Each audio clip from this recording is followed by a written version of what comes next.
இந்திய குடியரசுக் கட்சி அத்வேலா அவர்கள் தலைமையிலான தமிழ்நாடு பிரிவின் மாநில துணைத் தலைவர் பிரம்மாண்டமே தன்னகத்தில் கொண்ட காரணத்தினால் என்னவோ அவருடைய பெற்றோர்கள் அவர் பிறந்த குழந்தைக்கு பெயர் சூட்டுகின்ற போதே பிரம்மமூர்த்தி என்று சூட்டி பல்லாயிரக்கணக்கான இளைஞர்களின் தலைவனாய் ஒடுக்கப்பட்ட, தாழ்த்தப்பட்ட, பிற்படுத்தப்பட்ட சிறுபான்மை இளைஞர்களின் அன்புக்குரிய காதலனாய் இன்றைக்கு இந்த கொங்கு மண்டலத்தில், குறிப்பா சேலம் மாவட்டத்தில், அதிலும் குறிப்பா இளம்பிள்ளையை சுற்றி இருக்கின்ற நூற்றுக்கணக்கான கிராம மக்களின் அன்பை பெற்று ஒரு தேசிய கட்சியில் இணைந்து பணியாற்றி இன்று மாநில உரிமைகளுக்காக போராடுகின்ற தமிழக வாழ்வுரிமை கட்சியில் தன்னை இணைத்துக் கொள்வதற்காக இங்கு பல்லாயிரக்கணக்கில் திரண்டு வந்திருக்கிற பிரம்மமூர்த்தியின் அன்பு சகோதரர்களே, சகோதரிகளே, தாய்மார்களே, அருமை சகோதரர் பிரம்மமூர்த்தி அவர்களின் தலைமையின் கீழ் அவரோடு இந்த கட்சியில் பணியாற்றிய அருமை சகோதரர் திருநாவுக்கரசு, மாவட்ட தலைவர் ரமேஷ், மாவட்ட துணைத் தலைவர் கார்த்திக், மாவட்ட செயலாளர் ஏழுமலை, மாவட்ட துணை செயலாளர், மாவட்ட பொருளாளர் கோகுல்ராஜ், மாவட்ட இளைஞணி அமைப்பாளர் சேகர்ராஜ் மற்றும் மாவட்ட இளைஞணி துணை அமைப்பாளர் வல்லரசு, இளைஞணி பொறுப்பாளர் சஞ்சய், மாணவரணி பொறுப்பாளர் சுரேஷ்குமார், மாணவரணி துணை அமைப்பாளர் குமரவேல், மாணவரணி துணை பொறுப்பாளர் சூர்யா, மாவட்ட வழக்கறிஞர் முரளிதரன் மற்றும் வழக்கறிஞர் துணை அமைப்பாளர் கார்த்திகேயன், யோகேஷ், சினேகா உள்ளிட்ட மகளிர் அணி பொறுப்பாளர்களுக்கும் இந்த நிகழ்ச்சி மிகச்சிறப்பாக ஒரு கட்டுப்பாடோடு நாங்கள் இந்த இடத்திற்கு வருகின்ற போது நூற்றுக்கணக்கிலே வரிசை கட்டி இளைய தலைமுறை அணி அணியாய் வந்து கொண்டிருந்தார்கள். நான் பிரம்மமூர்த்தியிடம் இந்த பிரம்மாண்ட ஏற்பாடுகளை பார்த்து பிரமித்து சொன்னேன், இது உனக்கான இடமல்ல. இளம்பிள்ளையில் இருக்கின்ற எண்ணற்ற வியாபார பெருமக்களும் இந்திய நாட்டிற்கு வரி வசூலில் மிகப்பெரிய சாதனையை படைத்துக் கொண்டிருக்கின்ற இளம்பிள்ளையில் உழைப்பால் வாழ்ந்து கொண்டிருக்கின்ற எனதருமை தமிழ் உறவுகளும் கூடியிருக்கிற இந்த சின்ன பகுதியில் இப்படி பல்லாயிரக்கணக்கான மக்களை கொண்டு வந்து குவித்து பொதுமக்களுக்கும் காவல்துறைக்கும் நாம் தொந்தரவு தரக்கூடாது. உங்கள் ஏற்பாடு என்றாலே பிரம்மாண்டம், உங்கள் பெயரே பிரம்மமூர்த்தி.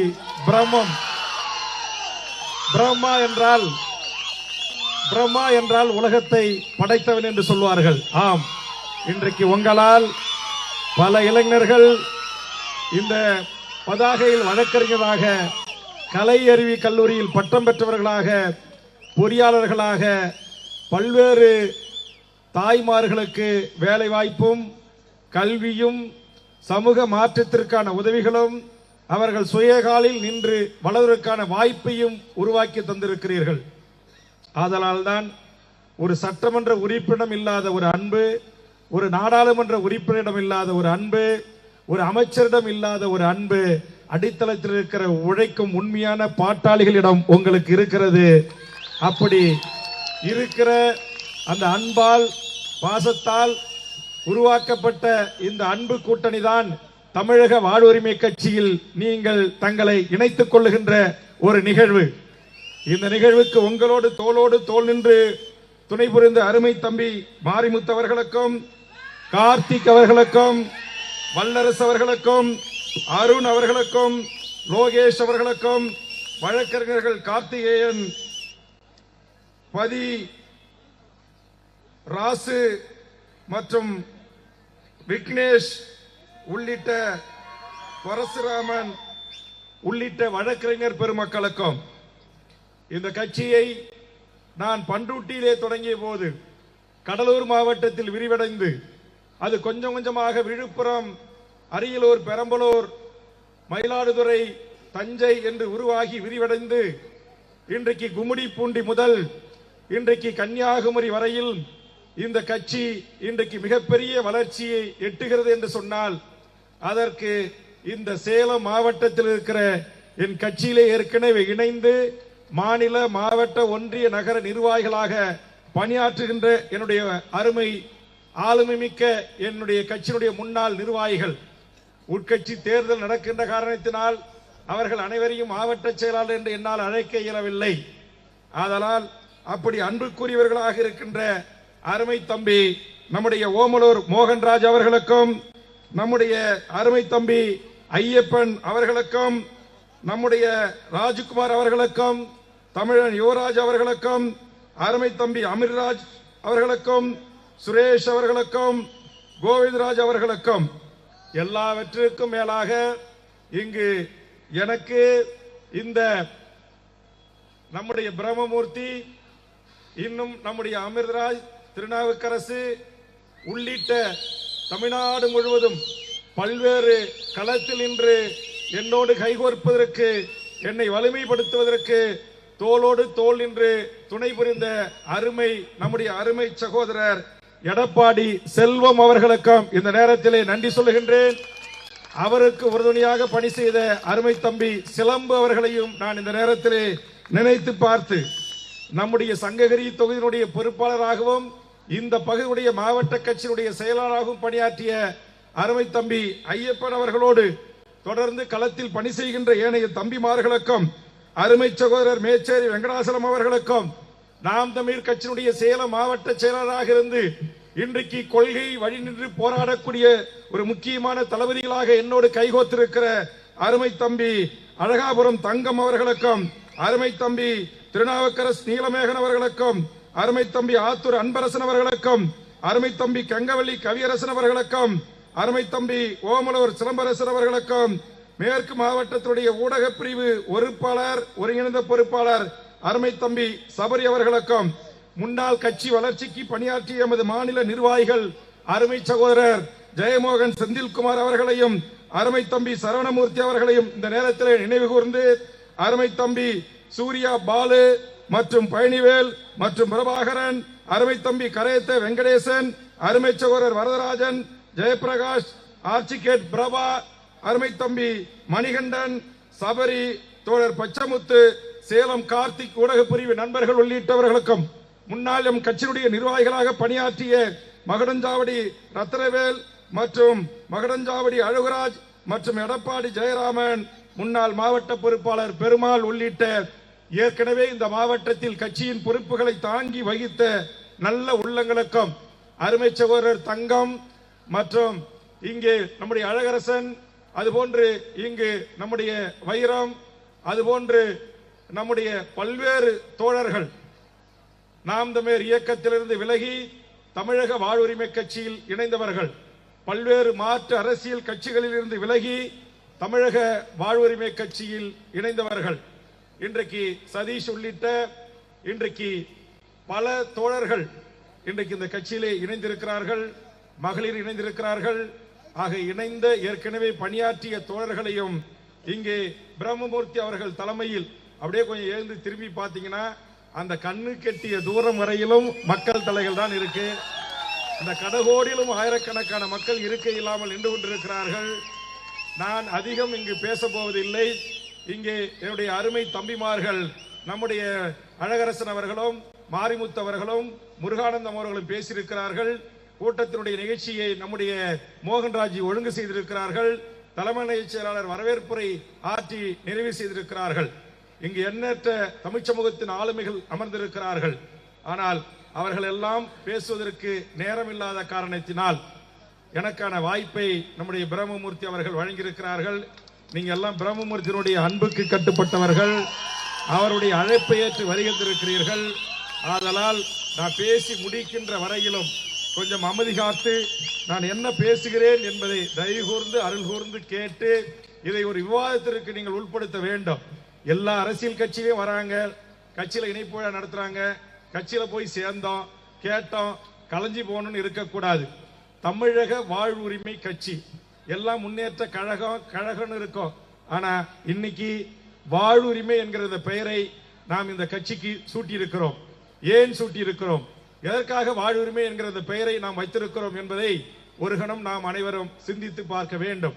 எனக்கு முன்னால் பேசிய எனது சகோதரர்கள் குறிப்பிட்டது போல் தமிழ் சமூகம் இன்றைக்கு கொஞ்சம் கொஞ்சமாக தனது வாழ்வுரிமையை இழந்து வருகிறது. இன்னைக்கு கூட இங்க இவ்வளவு மகளிர் உட்கார்ந்து இருக்கிறாங்க. நான் அன்பு சகோதரி சட்டமன்ற தேர்தலில் போட்டியிட்ட நாகமால் அவர்களை கேட்டேன், கொஞ்ச நேரம் வந்து மேடையில் பேசுங்க சகோதரி, எல்லாம் ஆண்களாவே பேசுறாங்களே, பெண்களை யாராச்சும் பேசுங்க அப்படின்னு. பிரம்மமூர்த்தி கிட்ட யாராச்சும் பேசுறதுக்கு ஆள் இருக்காங்களான்னு கேட்டேன். பிரம்மமூர்த்தி தம்பி கிட்ட கேட்டேன், யாராச்சும் பேசுவீங்களான்னு. செல்வம் எல்லாரையும் தமிழ்நாடு முழுக்க ஒருங்கிணைக்கிறாரு, அவர் ஏதாவது ஒரு 5 நிமிடம் பேசுவாரான்னா யாரும் பேசுவதற்கு கூட நாம் இன்னும் தெளிவு பெறவில்லை. அதனால் தான் தமிழ் சமூகம் தனது வாழ்வுரிமையை கொஞ்சம் கொஞ்சமாக இழந்து வருகிறது. இந்த 21ஆம் நூற்றாண்டில் இன்றைக்கு நம்முடைய மனிதகுலம் எவ்வளவு பெரிய பேரழிவுகளை சந்தித்திருக்கிறது என்பதை நாம் அறிவோம். ஆனால் இந்த அழிவிலிருந்து நாம் ஒரு மிகப்பெரிய அழிவை சந்தித்திருக்கிறோம்.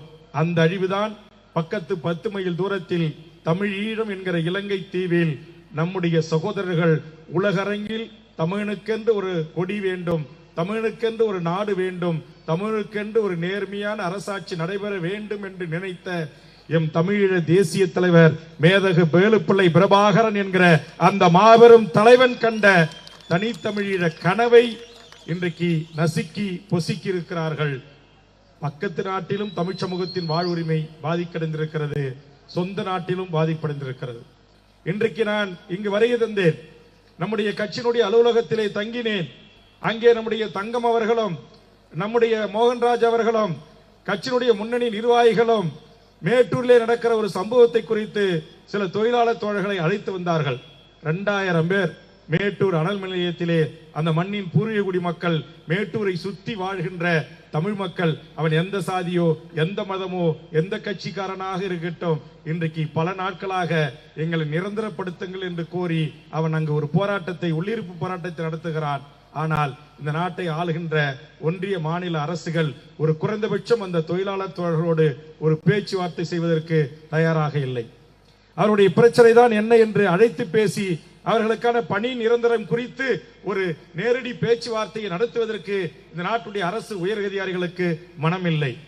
இருக்கிற அரசு துறை நிறுவனம் நம்முடைய மேட்டூர் அனல் மின் நிலையத்தில் இது என்று சொன்னால் தலாலாமா என்று சொல்லக்கூடிய ஒரு சைன நிறுவனம், ஒரு வெளிநாட்டு நிறுவனம் ஏற்கனவே அங்கு ஆயிரக்கணக்கிலே பணி செய்கின்ற தொழிலாளர் தோழர்களை அழைத்து சொல்லுகிறான், நான் உங்களை அடிமை போல் தான் நடத்துவேன், இஷ்டம் இருந்தா நீங்க வேலை செய்யுங்க, இல்லை என்றால் உங்கள் அனைவரையும் நான் டிஸ்மிஸ் செய்துவிட்டு என் நிறுவனத்தை மூட போகிறேன் என்று மிரட்டுகிறான். இது நாள் வரையிலும் அந்த தொழிலாளர் தோழர்களுக்கான வாழ்வுரிமை பாதுகாப்பதற்கான நடவடிக்கை இந்த மண்ணிலே இல்லை.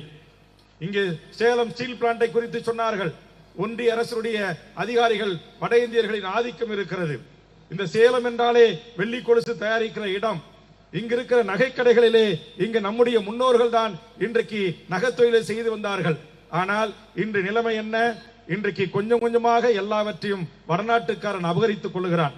ஒரு சின்ன கடை வச்சுக்கிறான், அந்த கடையில வந்து ஃபர்ஸ்ட் ஒரு உட்காந்து ஒரு பொட்டி கடை மாதிரி போடுறான், அடுத்த கொஞ்ச நேரத்துல வரான், அதற்கு பிறகு அதை வாடகை வாங்கினவன், அதற்கு பிறகு அதை லீஸுக்கு வாங்குறான், அதற்கு பிறகு அந்த கட்டடத்துக்கு ஓனரா மாறுறான், அதற்கு பிறகு அந்த தெருவுக்கே ஓனரா மாறுறான். அப்புறம் நாம் அவனிடத்தில் இரவு காவலராக பணி செய்கிறோம், அதற்கு பிறகு அவனிடத்திலே கார் ஓட்டிகளாக இருக்கிறோம், அதற்கு பிறகு அவனுடைய வீட்டு வேலை செய்யக்கூடியவர்களாக நம்முடைய தாய்மார்களோ தங்கைகளோ அத்தைகளோ மாமாக்களோ வேலை செய்கிறார்கள்.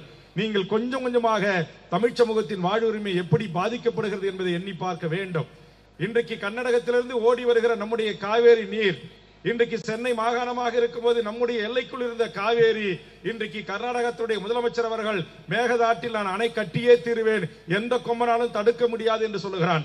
அதை விட ஒரு படி மேலே போய் அங்கு கன்னட வெறியன் வாட்டல் நாகராஜ் இன்றைக்கு அறிவித்திருக்கிறான், நீங்கள் மேகதாதிலே அணை கட்டுவதற்கு நாங்கள் நீட்டுகிற இடத்திலே தமிழ்நாடு அரசும் தமிழக மக்களும் கையொப்பமிட்டு ஆதரிக்கவில்லை என்றால் ஒரு தமிழர்கள் இங்கு வாழ முடியாது, ஒரு திரைப்படம் கர்நாடகத்திலே ஓடாது என்று மிரட்டுகிறார். டேய் வாட்டல் நாகராஜ் என்ற குடிகார கும்பல் பையனே, உன்னை பார்த்து இந்த இளம்பிள்ளை என்கிற எங்கள் தமிழர் பூமியிலிருந்து பிரம்மமூர்த்தி தலைமையில் அறிவிப்பு செய்கிறேன்.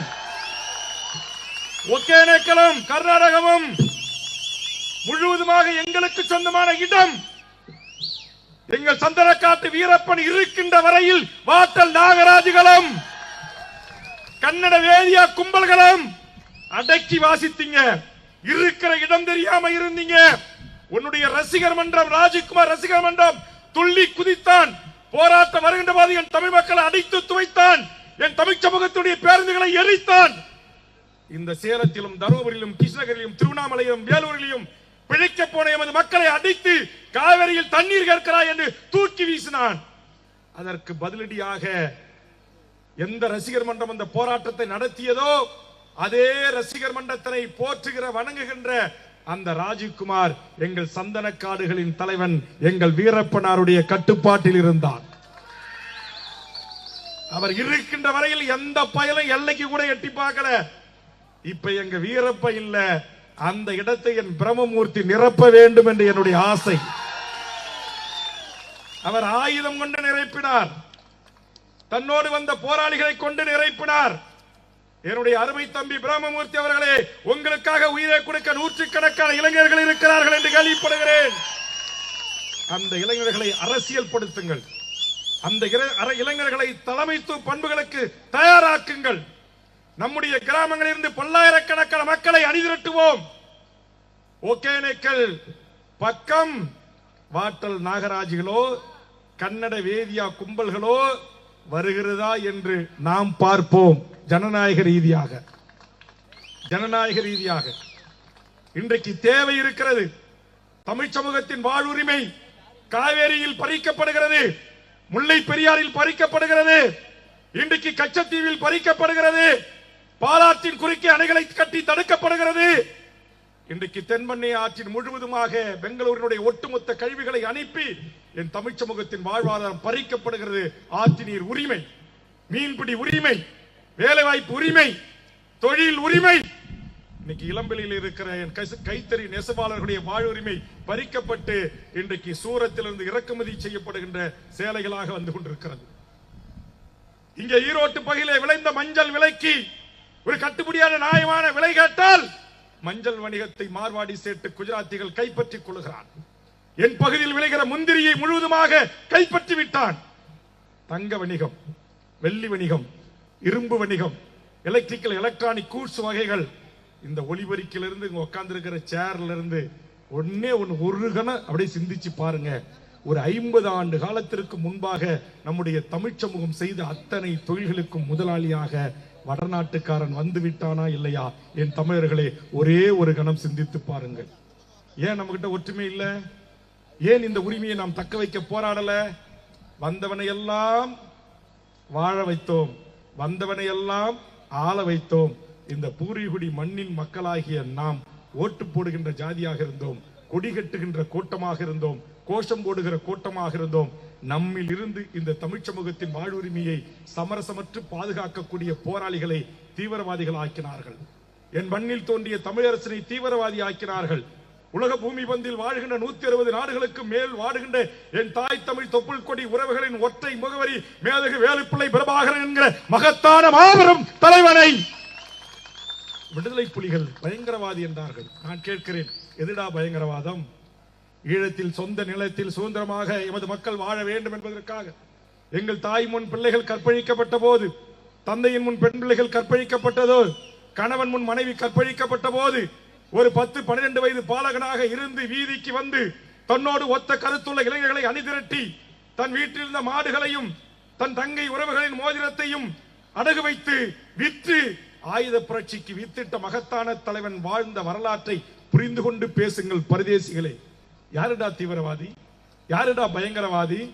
என் மண்ணில் நடந்த அநியாயங்களை, அக்கிரமங்களை, அட்டூழியங்களை, எங்கள் காணிகள் பறிக்கப்பட்டன, எங்க வீடுகள் இடிக்கப்பட்டன, எங்களுக்கான கல்வி தரப்படுத்து என்கிற முறையிலே பறிக்கப்பட்டன, எங்களுக்கான சம வாய்ப்பு உரிமை மறிக்கப்பட்டது, இலங்கை தீவில் வாழ்கின்ற சிங்கள மக்களுக்கு நிகரான குடியுரிமை எமக்கு மறுக்கப்பட்டது, என் தாய்மொழி சிங்கள எழுத்துக்களால் அழிக்கப்பட்டது, என் தாயின் கற்பிலே இருந்த கருவை சிங்கள காடையர்கள் துப்பாக்கியில் இருந்த அந்த ஆயுதம் என்று சொல்லக்கூடிய துப்பாக்கியில் இருந்த கத்தியை கொண்டு அந்த 10 மாத கற்பிணியை கிழித்து ஷூஷா கால்களால் மிதித்தான். அந்த சிசுவை எடுத்து கொதிக்கின்ற தாரிலே அமுக்கி கொன்றான். என் பெண்களின் மார்பை பிளந்து அறுத்து கம்பிகளிலே கோர்த்து தமிழன் மார்புகரி விற்கப்படும் என்று எழுதினான். இதை அங்கு சோற்றில் அடித்த பின்னங்களாக இருந்த அரசியல் கட்சிகள் அமைப்புகள் கேட்க தவறிய போது ஒரு வராது போன்று மாமணியாக அந்த மண்ணில் தோன்றிய என் மகத்தான தலைவன் தான் வேலுப்பிள்ளை பிரபாகரன் என்கிற மகத்தான தலைவன்.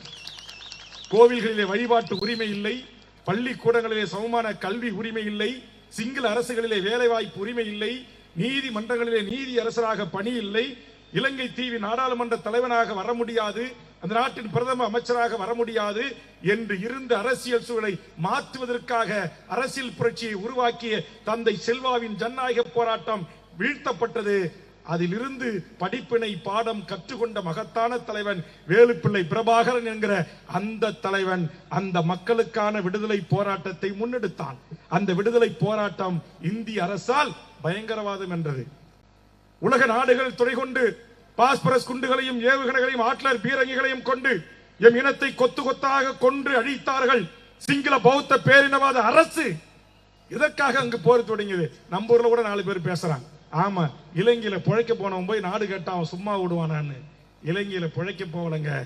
இந்திய நிலப்பரப்புக்குள் தமிழகம் இருந்தது, 12 நாடாக தமிழ்நாடு இருந்தது. அப்படி கடல்கோளால் உள்வாங்கப்பட்ட பிரிக்கப்பட்ட ஒரு பகுதிதான் இலங்கை தீவு என்கிற ஒரு நாடு.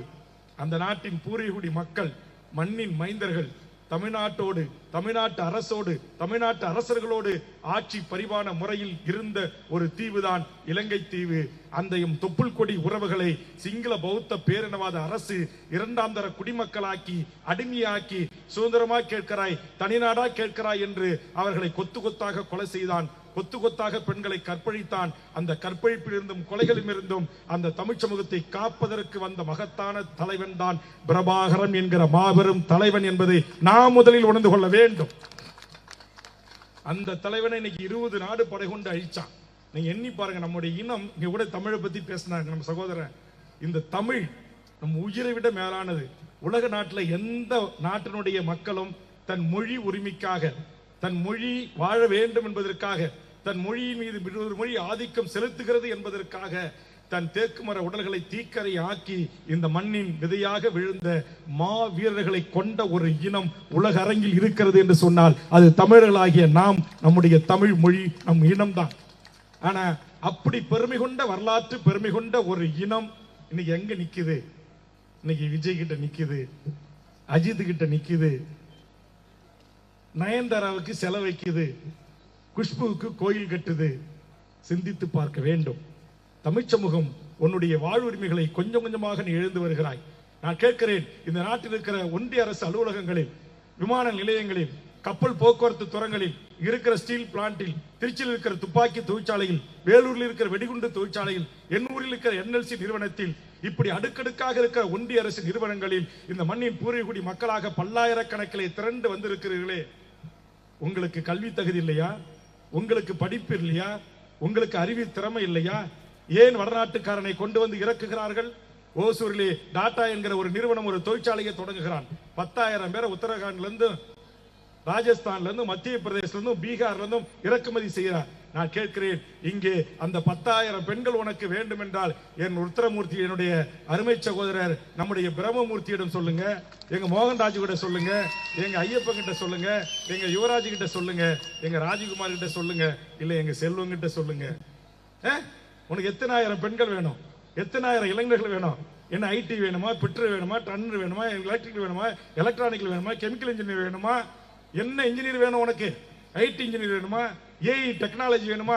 எல்லா கல்வி தகுதிகளையும் கொண்ட என் தமிழ் சமூகத்தின் இளையோர்களும் தாய்மார்களும் தம்பிகளும் இருக்கின்ற போது ஏதோ ஒரு 2000 மைலுக்கும் இருந்து அப்பால் கொண்டு வந்து சிறப்பு ரயில்களின் மூலமாக என் தமிழ் சமூகத்தின் வேலை வாய்ப்புகளை பறித்து மாற்றான் கைகளிலே கொடுக்கிற இந்த அநியாய அக்கிரமத்தை தமிழ்நாட்டில் ஒரு கட்சி நெஞ்சுரத்தோடு கேள்வி எழுப்புகிறது, போராடுகிறது என்று சொன்னால் அது தமிழக வாழ்வுரிமை கட்சி. சட்டமன்றத்தில் போராடுறோம், மக்கள் மன்றத்தில் போராடுறோம். அதோடு மட்டும் இல்ல, அரசாங்கம் இங்க பிரம்மமூர்த்தி எதுக்காக அவர் ஒன்றும் சும்மா இல்ல, ஒரு தேசிய கட்சியில் இருந்தார். மத்திய அமைச்சரை கொண்டு வந்து கொரோனா காலத்தில் நம்முடைய மக்களுக்கு மருத்துவ உதவிகள் செய்திட்ட மகத்தான ஒரு மனித உள்ளம் படைத்த மகனாக நம்முடைய பிரம்மமூர்த்தி இருந்திருக்கிறார். அத்வாலே என்கிற அமைச்சரை கொண்டு வந்து அப்படிப்பட்ட ஒரு சென்ட்ரல் கவர்மெண்ட்ல பங்களித்த ஒரு அரசியல் கட்சியினுடைய அமைச்சரின் கீழ் இருக்கக்கூடிய கட்சியில் இந்த மாநிலத்துடைய துணைத் தலைவராக இருந்த அருமை தம்பி பிரம்மமூர்த்தி அவர்கள் தமிழக வாழ்வுரிமை கட்சியின் தலைமையை ஏற்றுக்கொண்டு இணைகிறார் என்று சொன்னார். இன்னைக்கு அவரோ செல்வமோ சிலம்போ இங்க இருக்கிற எண்ணற்ற என் தோழமைகளோ நினைத்தால் திமுக போய் சேரலாம், அண்ணா திமுக போய் சேரலாம், காங்கிரஸ்ல போய் சேரலாம், ஆண்டு கொண்டிருக்கிற பிஜேபியில சேரலாம். அதுவும் பிரம்மமூர்த்தி நினைத்தா நாளைக்கே அவங்க பெரியப்பா திமுக காரங்க வந்து உட்கார்ந்துருக்காரு, கரப்பட்டு வேட்டி கட்டிட்டு தொண்டை போட்டு, பெரியப்பா என்னை கூட்டு போய் நம்ம ராஜேந்திர கிட்ட சேர்த்து விடு, மாவட்டத்தில் இப்ப மந்திரி ஆயிட்டாரு, அவர் மூலியமா திமுக ஒரு எனக்கு துண்டை போட்டு விடு, போலீஸ் ஈலிஸ் ஆளுங்கச்சினா கிட்ட வரமாட்டாங்க, எந்த தொந்தரவும் இருக்காது, எந்த புட்டப்ப கேஸும் போட மாட்டான், பொய் கேஸும் போட மாட்டான். பிரம்மமூர்த்தி அவர்களே, இன்றைக்கு சொல்லுகிறேன், இனி நீங்கள் செய்யாத தவறுகளுக்கு உங்கள் மீது எவன் வழக்கு போட்டாலும் அவன் சட்டை கழட்டப்படும், கவலைப்படாதீர்கள். அவன் சட்டை கவிழ்த்தப்படும், கவலைப்படாதீர்கள். இத்தனை நாட்களாக உங்களை அவன் 10ஓடு 11ஆக அவன் இடைவெளி டீல் பண்ணிருக்கலாம். இனி நீங்கள் தமிழக வாழ்வுரிமை கட்சியினுடைய ஒரு இளைஞர் படையினுடைய தளபதிகளை ஒருவராக உயர்ந்து நிற்க போகின்றீர்கள். கட்சியை கட்டமைக்க போகிறீர்கள். இந்த பகுதியில் கட்சியை வழிநடத்த போகிறீர்கள். இளைய தலைமுறை தமிழ்நாடு முழுவதும் உங்களுடைய அன்பால் ஈர்க்கப்பட்டவர்கள் இருக்கிறார்கள்.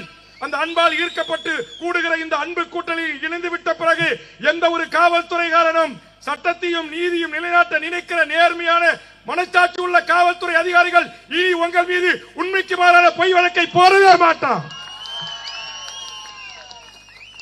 நாங்க அண்ணன் தம்பி 5 பேர், உங்களுக்கு அண்ணன் தம்பி 5 பேர், 6 பேர், 11 பேர் இருக்கிறோம். பஞ்ச பாண்டவர்கள் என்று சொல்வார்களே, அது போன்று கவலைப்படாதீர்கள். இனி தமிழ்நாட்டில் இன்னமும் நேர்மையாக நெஞ்சரத்தோடு லஞ்சம் வாங்காமல், ஊழல் செய்யாமல், அரசு பணத்தில் கொள்ளையிடாமல், பங்கிடாமல், கண்ணியத்தோடு கடமை கண்ணியம் கட்டுப்பாடு என்று சொல்லக்கூடிய அந்த 3 எழுத்துக்களுக்கு சொந்தமான ஐஏஎஸ் ஐபிஎஸ் காவல்துறை உயரதிகாரிகள் வேல்முருகன் பக்கம் இருக்கிறார்கள். பிரம்மமூர்த்தி, கவலைப்படாதீர்கள். நீதி பரிபாலன முறையில் அவர் மேல கேஸ் எப்படி எல்லாம் போட்டு மடக்கிறாங்க. இந்த ஏரியாவில் சேலத்தில் அவர் வளர்ந்துடக்கூடாது, சேலத்தில் ஒரு தலைவரா உருந்துடக்கூடாது. அதனால 150 ரூபாய்க்கு கட்சி காட்டி காசு கேட்டாரு, வழிபறி பண்ணாரு, செயினை பறிச்சாரு, பரிசு அடிச்சாரு. டேய், அவருடைய இன்னைக்கு சொத்து மதிப்பு குறைஞ்சபட்சம் ஒரு 200 கோடி இருக்கும். குறைஞ்சபட்சம் இந்த 200 கோடி சொத்தையும் கொண்டு போய் பேங்க்ல டெபாசிட் வச்சுட்டு வைப்பு தொகையை கேட்டாலே மாசம் 200 லட்சம் கிடைக்கணும். ஒரு வட்டி போட்டாலே 2 கோடி. அவர் போய் 200 ரூபாய்க்கு கை நீட்ட போறாரா? இந்த பொய் வழக்கு போடுறது, சேர்த்து விடுறது, கோத்து விடுறது, இதெல்லாம் கூடாது. இந்த மாவட்டத்தினுடைய காவல்துறை உயர் அதிகாரிகளுக்கு அன்போடு வேண்டுகோள் வைக்கிறேன். ஏன் இந்த மண்ணில் இருந்து, இந்த மண்ணின் பூர்வீக குடி, விவசாய குடி, இளம்பிள்ளையில கைத்தறி நெசவு தொழிலை செய்கிற இந்த பகுதி மக்களை நேசிக்கிற, அன்பு பாராட்டுகின்ற ஒரு தலைவர்கள் ஏன் உருவாக கூடாது? சினிமாவில் இவனுக்கு வயசு 55 வயசு, இவன் கட்டி பிடிச்சி ஆடுற பொண்ணுக்கு வயசு 16 வயசு. கேவலமா இருக்கு. நீ ரெடியா, நான் ரெடியா? எதுக்குடா? பாகிஸ்தான் போர் இருக்கா? உட்டாலகடி சவுத்து தோலை தான் உள்ளே தெரியுது, நாயுடு கால தான் பாட்டு. இந்த கர்மாந்திர எழுவுக்கு பாட்டு பாடுறவெல்லாம் இந்த நாட்டுக்கு முதலமைச்சரா, அமைச்சரா, எம்எல்ஏவா, எம்பியா வரலாம் என்றால் இங்கு இத்தனை ஆயிரம் மக்களுடைய அன்பை பெற்று வளரக்கூடிய இங்கு பிரம்மமூர்த்தி போன்ற பல ஐயப்பன்கள், பிரம்மமூர்த்திகள், மோகன்ராஜுகள் ஏன் உருவாக கூடாது? எங்கள் மாவீரன் வீரப்பனருடைய வாரிசை பற்றி எங்கள் முருகானந்தன் வருத்தப்பட்டு சொன்னார். ஆம், எனக்கு கூட வருத்தம் தான். மாவீரனாக போற்றப்பட்டு மலைவாழ் மக்களால் கொண்டாடப்பட்டு எத்தனையோ கிராம மக்களத்தில் குடியான மக்களின் கோவல் தெய்வமாக, காவல் அரணாக இருந்த நம்முடைய மாவீரன் வீரப்பனாருடைய உண்மையான வாரிசாக இருந்தால், அப்படி யாருக்காகவோ ஒரு பாலியல் பிரச்சனைக்காக காவல் நிலையத்தில் சென்று நீங்கள் சார்ந்த அந்த வீரப்பன் என்கிற மாவீரனுடைய தியாகத்தையே கொச்சைப்படுத்துகிற ரொம்ப வேதனைப்பட்ட நான். போகணும், எதுக்கு போகணும்? எங்க ஊர்ல தமிழ்நாடு விடுதலை படை இருந்துச்சு. தோழர் தமிழரசன் இருந்தார், தோழர் இளவரசன் இருந்தார், தோழர் லெனின் இருந்தார், தோழர் சின்னத்தம்பி இருந்தார், தோழர் ஆலப்பக்கம் முருகேசன் இருந்தார், தடா நல்லரசன் இருந்தார், ரேடியோ வெங்கடேசன் இருந்தார், சேத்தியத்தோப்பு வேல்முருகன் இருந்தார், கூவகம் ராமசாமி இருந்தார், அறிவு இருந்தார், என் சகோதரர் திருமாவளவனும் இருந்தார். என்ன செஞ்சாங்க? எங்கெல்லாம் ஆதிக்க பயங்கரவாதம் நடைபெறுகிறதோ, எங்கெல்லாம் காவல் நிலைய கற்பழிப்பு நடைபெறுகிறதோ, எங்கெல்லாம் பெண் பிள்ளைகளை காவல்துறை விசாரணைக்கு என்று அழைத்து காம இச்சைக்கு உடன்படுத்துகிறானோ, அந்த காவல்துறை இன்ஸ்பெக்டர், சப் இன்ஸ்பெக்டர் தலைகள் வெட்டி வீசப்பட்டன, அவன் முண்டங்கள் நடுவீதியிலே தூக்கி கட்டப்பட்டன. அப்படித்தான் என் மாவீரன் சந்தனக்காட்டில் வாழ்ந்த சத்தியமங்கலம் காடையே தலைமையமாக கொண்டு இயங்கிய வீரப்பன், என் மலைவாழ் பெண்களின் கற்பையில் கை வைத்தவனே, என் தாய்மாரை தொட்டவனே, என் பெண் பிள்ளைகளை தொட்டவனே, தன்னை காட்டி கொடுக்க மறுத்தவனை கொன்ற கொடுமையான காவல்துறைக்கு சிம்ம சொப்பனமாக இருந்தான். எந்த நேர்மையான காவல்துறையும் வீரப்பன் கொல்லவில்லை. எந்த நேர்மையான காவல்துறை அதிகாரிகளுடைய குடும்பத்தின் தாலியை அறுக்கவில்லை. ஆனால் அந்த நேர்மையான வீரப்பன் வழியில் வழித்தோன்றல்கள் இன்றைக்கு எங்கிருக்கிறார்கள் என்பது தெரியும். அதுல பெரிய கொடுமை, எனக்கெல்லாம் வேதனை, அவர்கள் பட்ட துன்பத்துக்கு துயரத்துக்கு யார் இடத்துக்கோ போய் உதவி கேட்டது. அக்கா முத்துலட்சுமி எவனும் உள்ள சேர்க்கவில்லை. இந்த 2 பிள்ளைகளும் படிப்பு செலவுக்கு உதவி, முத்துலட்சுமியை கர்நாடகா சிறையிலிருந்து வெளியே எடுப்பதற்கு உதவி, ஆதரவு கரம் நீட்டியவன் வேல்முருகன் ஆகிய நான் தான். ஆனால் பாவம், இன்னைக்கு பல பேருக்கு நன்றினா எந்த ஊர்ல எத்தனை கிலோவுக்கு விற்குதுன்றாங்க. முத்துலட்சுமியுடைய மகள்கள் உண்மையிலே இருக்கணும்னா யாருக்கிட்ட இருக்கணும்னா தமிழக வாழ்வுரிமை கட்சியில் இருக்கணும். அந்த நன்றிக்குத்தான் முத்துலட்சுமியுடைய நம்முடைய வீரப்பனாருடைய மனைவி முத்துலட்சுமி அக்கா நம்ம கூட இருக்கிறாங்க. அவங்கள கூட முறையா பணி செய்ய விடாம பல மன உளைச்சல்களை சிதைவுகளை உருவாக்குது. வீரப்பனுடைய மகனா இருந்துகிட்டு போய் பிஜேபி நிக்குது. வீரப்பன் எல்லா ஜாதி மக்களுக்கும், கிறிஸ்துவர், முஸ்லிம், இந்துக்கள் எல்லா மக்களுக்கும் ஒரு காவலரனாக இருந்தார். எல்லை காத்த வீரனாக இருந்தார். கர்நாடகாவின் எல்லை பாதுகாப்பு படை தளபதியாக இருந்தார். முப்படைகள் தளபதி போல் தன்னோடு வந்த வீரர்களை வைத்துக் கொண்டு அநியாயம் அக்கிரமம் செய்த அரசு உயரதிகாரிகளுக்கு அவருடைய நீதிமன்றத்தில் தண்டனை கொடுத்தார். தோழர் தமிழரசன் அழித்தொழிப்பில் வேலையை செய்தார், இவர் துப்பாக்கி முனையில் வேலையை செய்தார். ஆக அந்த அடிப்படையில் வாழ்ந்த அந்த குடும்பத்தின் பிள்ளைகள் இன்றைக்கு எப்படி போய் நிற்கிறார்கள் என்பது உண்மையிலேயே எனக்கு வேதனை அளிக்கிறது. ஆக இந்த மண்ணில் தமிழக வாழ்வுரிமை கட்சி என்கிற இந்த கட்சி லஞ்சம், லாவணியம், ஊழல், முறைகேடு, பாலியல் குற்றச்சாட்டு ஆபாசம் இல்லாமல் எம் தமிழக தேசிய தலைவர் பிரபாகரனையும் தோழர் தமிழரசனையும் புலவர் கல்வி பெருமாளையும் முன்னெத்தி ஏர்களாக கொண்டு ஒரு மாற்று அரசியலை நாங்கள் முன்வைக்கிறோம். இந்த மாற்று அரசியல் என்பது இந்த தமிழர் நிலத்தில் எல்லா சமூக மக்களும் வாழ்கின்ற ஒரு சூழலில் நான் மட்டும்தான் ஆளணும் அப்படின்னு, நான் வன்னியர் ஆள போறேன், நான் ஆதித்தமிழர் ஆள போறேன், நான் கொங்கு ஆள போறேன், நான் முக்குளத்தோர் ஆள போறேன், நான் தேவேந்திரன் ஆள போறேன்னா ஒரு காலத்திலும் ஆள முடியாது. தமிழ்ச்சாதிகள் ஆகிய நாம் அனைவரும் ஒரு குடையின்றி நின்று இந்த மண்ணை ஆள்வதற்காக உருவாக்கப்பட்ட அரசியல் கட்சி தான் தமிழக வாழ்வுரிமை கட்சி. இங்க எங்க மோகன்ராஜ், ஐயப்ப, கட்சியினுடைய முன்னணி நிர்வாகிகள்லாம் இன்னைக்கு இருக்காங்கல்ல, இவங்கெல்லாம் வரும்போது நான் அவங்க கிட்ட சொன்னேன், 10 ஆண்டு காலம் என்னோடு சேர்ந்து பயணிங்க. 10 ஆண்டு காலத்தில் தமிழக வாழ்வுரிமை கட்சி தமிழக சட்டமன்றத்தில் தனித்த முத்திரையை பதிக்கும் என்று சொன்னேன். இன்றைக்கு 10 ஆண்டு காலத்தில் தமிழக வாழ்வுரிமை கட்சி தமிழக சட்டமன்றத்தில் முத்திரை பதிக்கிறது. இந்த நாட்டுடைய அமைச்சர்கள், முதலமைச்சர்கள் யாராலும் வேல்முருகனை கடந்துவிட்டு எந்த துறையிலும் பதில் அறிக்கையை சொல்லிவிட்டு செல்ல முடியாத அளவுக்கு இந்த மண்ணுக்கான, மக்களுக்கான, தமிழ் சமூகத்தின் வாழ்வுரிமையின் குரலாக தமிழக வாழ்வுரிமை கட்சியின் குரல் ஒலிக்கிறது. இன்றைக்கு இளம்பெளியில் என்று சொல்லுகிறேன், பிரம்மமூர்த்தி அவர்கள் தலைமையில் நடைபெறுகின்ற மாபெரும் இணைப்பு விழாவில் என்று அறிவிக்கிறேன்.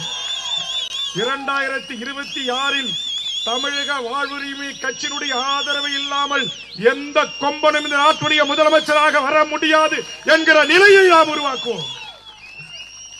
2026 கரெக்ட். அடுத்த 2031 இந்த மேடையில வீற்றிருக்கிற தம்பிமார்கள், பிரம்மமூர்த்தியிலே தொடங்கி கடைசியில் இருக்கிற தம்பி வரையிலும் மேடையிலே இந்த மூவர்ண கலர் பொறித்த இந்த துண்டுகளை, மப்ளர் என்று சொல்லக்கூடியதை கழுத்தில் அணிந்து இந்த கட்சிக்காக கொடிபிடித்து கோஷம் போட்டு வழி நெடுகளும் வரவேற்புகளை அழைத்து பதாகைகளை கட்டி நான் கட்சி மாநாடு நடத்திருக்கிறேன். நம்முடைய மோகன்ராஜ் தான் ஏற்பாடு செய்தார் ஓமலூர்ல. ஏற்கனவே நம்முடைய மைதானத்தில் மாநாடு நடத்திருக்கிறேன், கிருஷ்ணகிரியில் நடத்திருக்கிறேன், கடலூர்ல நடத்திருக்கிறேன், தமிழ்நாட்டின் பல இடங்களில் மாவீரர் நாள் நிகழ்ச்சி நடத்திருக்கிறேன், முள்ளிவாய்க்கால் நினைவேந்தல் நிகழ்ச்சி நடத்தியிருக்கிறேன். 16 கிலோமீட்டர் எங்கேயும் தமிழக வாழ்வுரிமை கட்சி கொடி கட்டல. 16 கிலோமீட்டர். காரணம், 16 கிலோமீட்டர் கொடி கட்டுற அளவுக்கு என் கட்சியில யாரும் பணக்காரங்க இல்ல, உண்மையை உழைக்கின்ற ஏழை பாட்டாளிகள், விவசாயிகள். ஆனா இன்னைக்கு பிரம்மமூர்த்தி, அவர் பெரியப்பா, சித்தப்பா, அண்ணன், தம்பி 5 பேர், அவர் கூட அவரை சேர்த்து 6 பேர். இன்னைக்கு அவங்க உழைப்புல, அவருடைய சம்பாதித்துல 1 ரூபா வேல்முருகன் வராரு எனக்கு பங்கு கொடுங்கன்னு கேட்கல.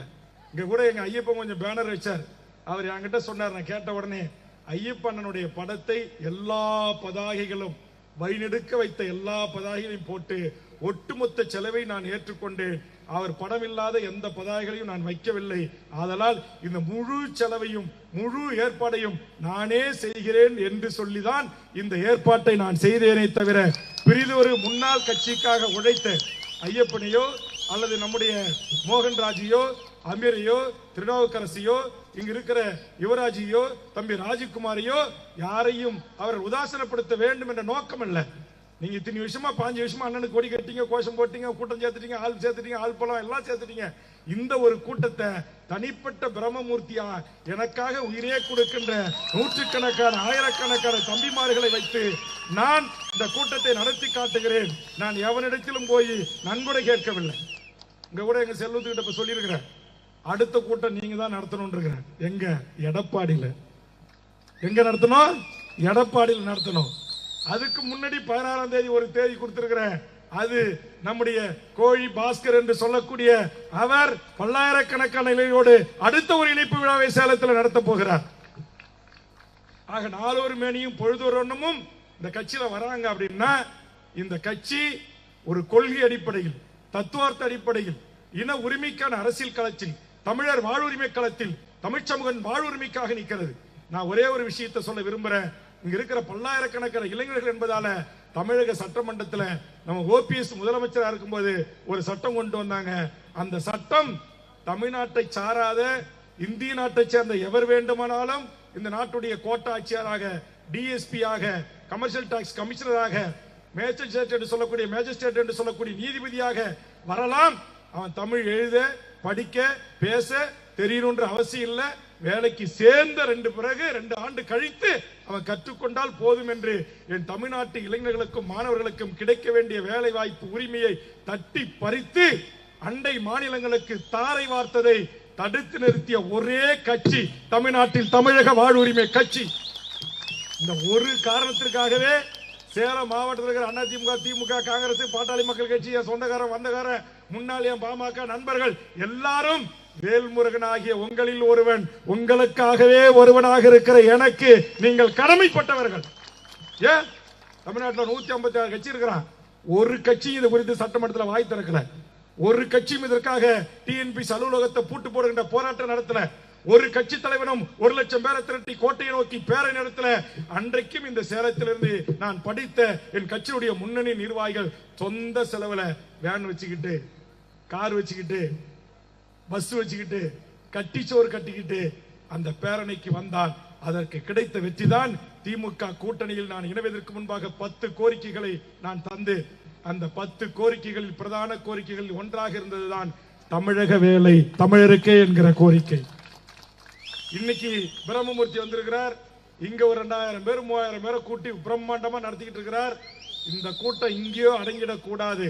நாளை சென்னை கோட்டையை நோக்கி ஒன்றிய அரசுகளும் மாநில அரசுகளும் சாதிவாரி கணக்கெடுப்பை நடத்தி என் தமிழ் சமூகத்தில் எத்தனை சாதிகள் இருக்கிறதோ அத்தனை சாதி பிள்ளைகளும் கலெக்டராக, எஸ்பியாக, நீதிபதியாக நாட்டுடைய உயர்ந்த பதவிகளை அமர்வதற்கான வாய்ப்பை உருவாக்கி தருகின்ற இடஒதுக்கீட்டு என்கிற மாபெரும் உரிமை போரை நடத்துவதற்கு நாம் அணியமாக வேண்டும்.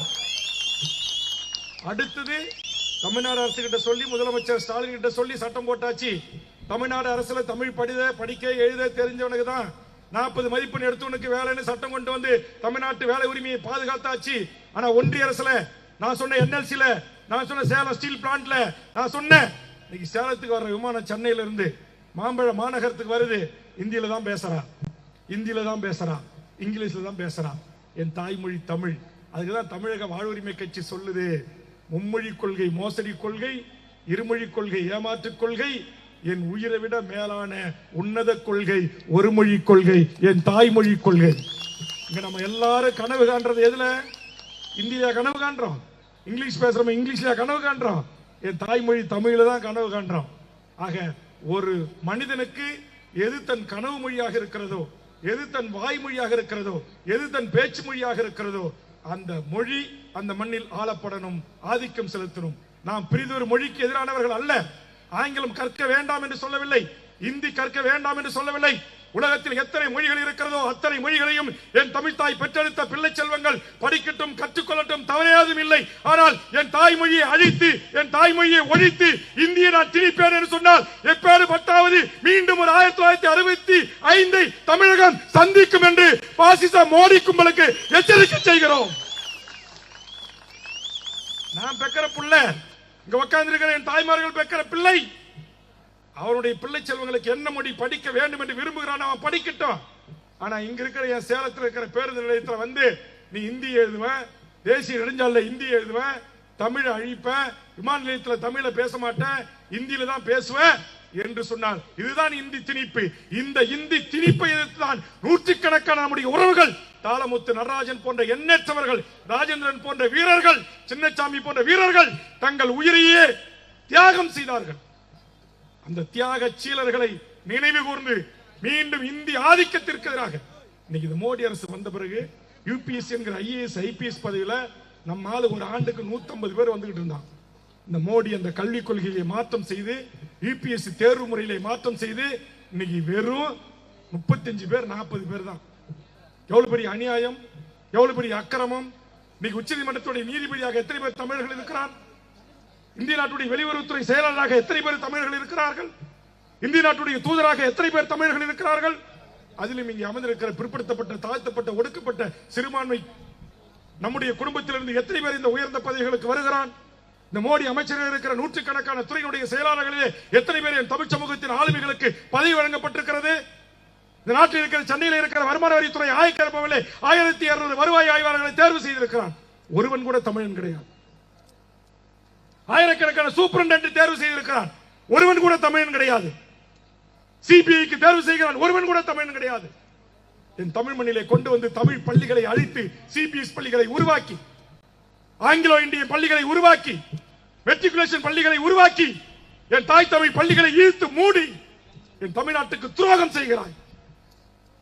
இந்தியை நாங்கள் எதிர்ப்போம், இந்தியை ஏற்றுக்கொள்ள மாட்டோம். என் மாணவ செல்வங்கள் விரும்பினால் படிக்கலாம் என்று சொன்னால் மோடியினுடைய அமைச்சர் தர்மேந்திர பிரதாப் என்று சொல்லக்கூடியவன் அறிவிக்கிறான், தமிழ்நாட்டுக்கு தர வேண்டிய 2151 கோடி ரூபாய் கல்வி நிதியை நாங்கள் தரமாட்டோம் என்று சொல்லுகிறான். நான் கேட்கிறேன், எவன் ஒப்பமிட்டு போனானா? உங்க ஒன்றிய மோடி அரசுக்கு எதிராக பணம்? இந்தியாவில் இருக்கிற அனைத்து மாநிலங்களும் சேர்ந்து செலுத்துகிற ஜிஎஸ்டி வரியில் 100 ரூபாய் வரினா 29 ரூபாய் நமக்கு திருப்பி பிச்சை போட்டுட்டு நீ பாக்கி 71 ரூபாயை திருடி கொள்ளையடித்து செல்கின்ற ஒன்றிய அரசுக்கு என்று ஏது நிதி? வருதா புயல் வந்தா நிதி கிடையாது, ஒக்கி புயல் வந்தா நிதி கிடையாது, தானே புயல் வந்தா தமிழ்நாட்டு மக்களுக்கு கிடைக்க வேண்டிய நியாயமான இயற்கை பேர்களுக்கு கிடைக்க வேண்டிய நிதியை தர மறுப்பது, கல்வி நிதியை தர மறுப்பது. மீண்டும் நாங்க விவசாயம் செய்யணும், கொத்தனார் வேலை செய்யணும், வண்ணார் விட்டு பிள்ளை துணி துவைக்க போகணும், முடிவெட்ட முடி வெட்ட போகணும், ஆச்சாரி பிள்ளை ஆச்சாரி தச்சர் வேலை செய்யணும் என்று மீண்டும் புதிய கல்விக் கொள்கை என்கிற பெயரிலே புதிய கல்விக் கொள்கையை என் மீது திணிக்கிறாய். அதை நாங்கள் எதிர்க்கிறோம், அதை நாங்கள் எதிர்க்கிறோம். என் பிள்ளைகள் முடிவு செய்யட்டும், அவன் எதை படிக்க வேண்டும் என்பதை அவன் முடிவு செய்யட்டும். அவன் மருத்துவராக வரப்போறானா, பொறியாளராக வரப்போறானா, கலை அறிவியல் படிப்பெடுத்து படிக்க போகிறானா, அவன் விஞ்ஞானம் படிக்க போகிறானா என்பதை என் மாணவர் சமூகம் முடிவு செய்யட்டும், அல்லது அந்த மாணவர்களை பெற்று வளர்த்த ஆளாக்கி தாய் தந்தையர் முடிவு செய்யட்டும். இன்னைக்கு நீட்டு கொண்டு வர, கில்டின் கொண்டு வர, என்ட்ரன்ஸ் எக்ஸாம் கொண்டு வர, நுழையாத தேர்வுகள், என் தமிழ் சமூகத்தின் பிள்ளை செல்வங்களை இந்த தேர்வு முறை என்பது அழித்தொழிப்பது, கல்வியை பெறாமல் தடுக்கிற அநியாய அக்கிரமங்களை செய்வது, அடுக்கடுக்கான துரோகங்களை ஒன்றிய பாரதிய ஜனதா அரசு இந்த மண்ணில் செய்து கொண்டிருக்கிறார். காவேரியில மேகதாது அணையை கட்டுவான் என்கிறான். கட்டிப்பார், வச்சுக் கொள்கிறேன். கச்சேரி சென்னையில் வச்சுப்பார். நீ மேகதாது கட்டு, வீரப்பன் இல்லை, பிரபாகரன் இல்லை, தமிழரசன் இல்லை என்று கவலைப்பட போவதில்லை. இங்கு 1000 தமிழரசன்களும் 1000 வீரப்பன்கள் இந்த மண்ணில் இருக்கிறார்கள். வேல்முருகன் கட்சி தேர்தல் இன்றி எம்எல்ஏ ஆகி, எம்பி ஆகி, மந்திரி ஆகி ஆட்சி பிடிக்கிறதெல்லாம் அப்புறம் இருக்கட்டும். என் தமிழ் சமூகத்தின் வாழ்வுரிமைக்கு ஒரு பிரச்சனை என்று சொன்னால் உயிரை கொடுத்தேனும் அந்த உரிமையை காப்பதற்கு களமாடுகிற தம்பிமார்களை தயார்படுத்துகிற பணிதான் வேல்முருகன் செய்துகிறார். வந்து பாருங்க, உங்களை எல்லாம் தொகுதி வாரியா கூப்பிடுறேன். புலியூர் இங்க பேசும்போது அருமை தம்பி மாரிமுத்து முருகானந்தங்கள் குறிப்பிட்டது போல் என் ஊருக்கு பேரே புலியூர், புலிகளோடு தொடர்புடைய ஊர்.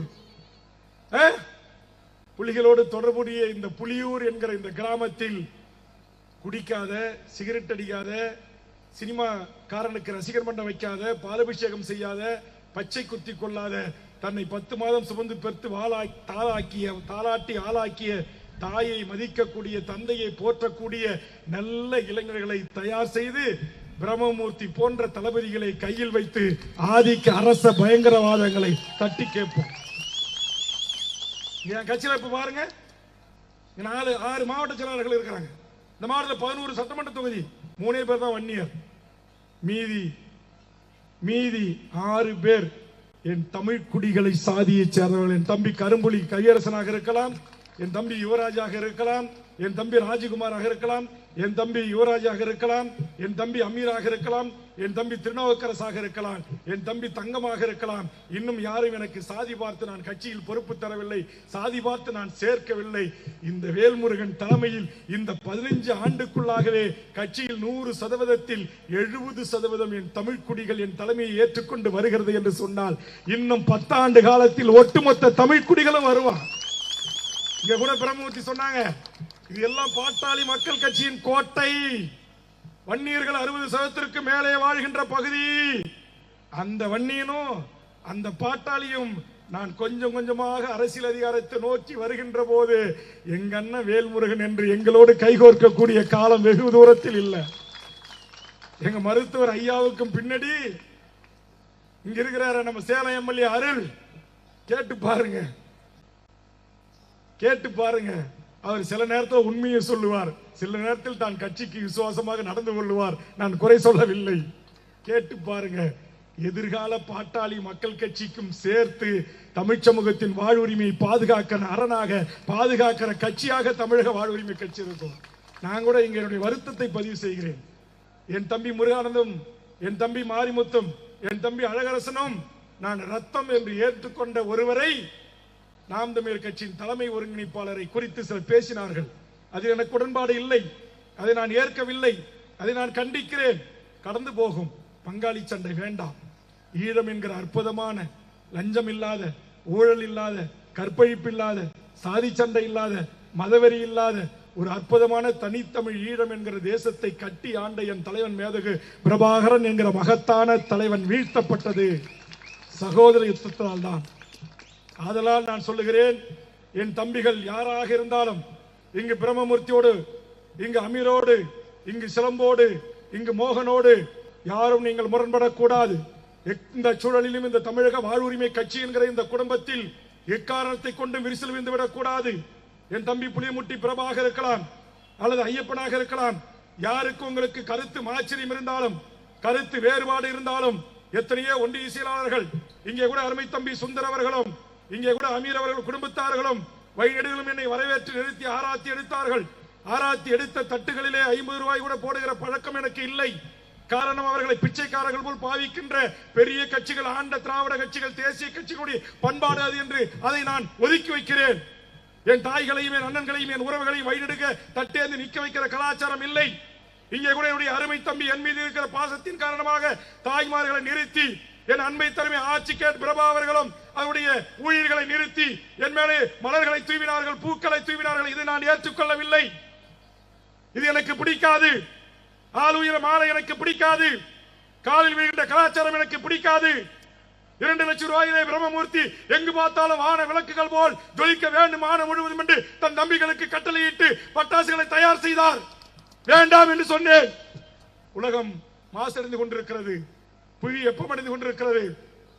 இதையெல்லாம் இல்லாத ஒரு தமிழகம் படைக்க வேண்டும் என்பதற்காக தான் பச்சை தமிழகம் என்று கட்சியை நிறுவிய ஒரு போராளி, கூடங்குளம் அணை எதிர்ப்பு போராளி அண்ணன் சுப உதயகுமாரன் என் தலைமையை ஏற்று தமிழக வாழ்வுரிமை கட்சியில் இணைந்திருக்கிறார்.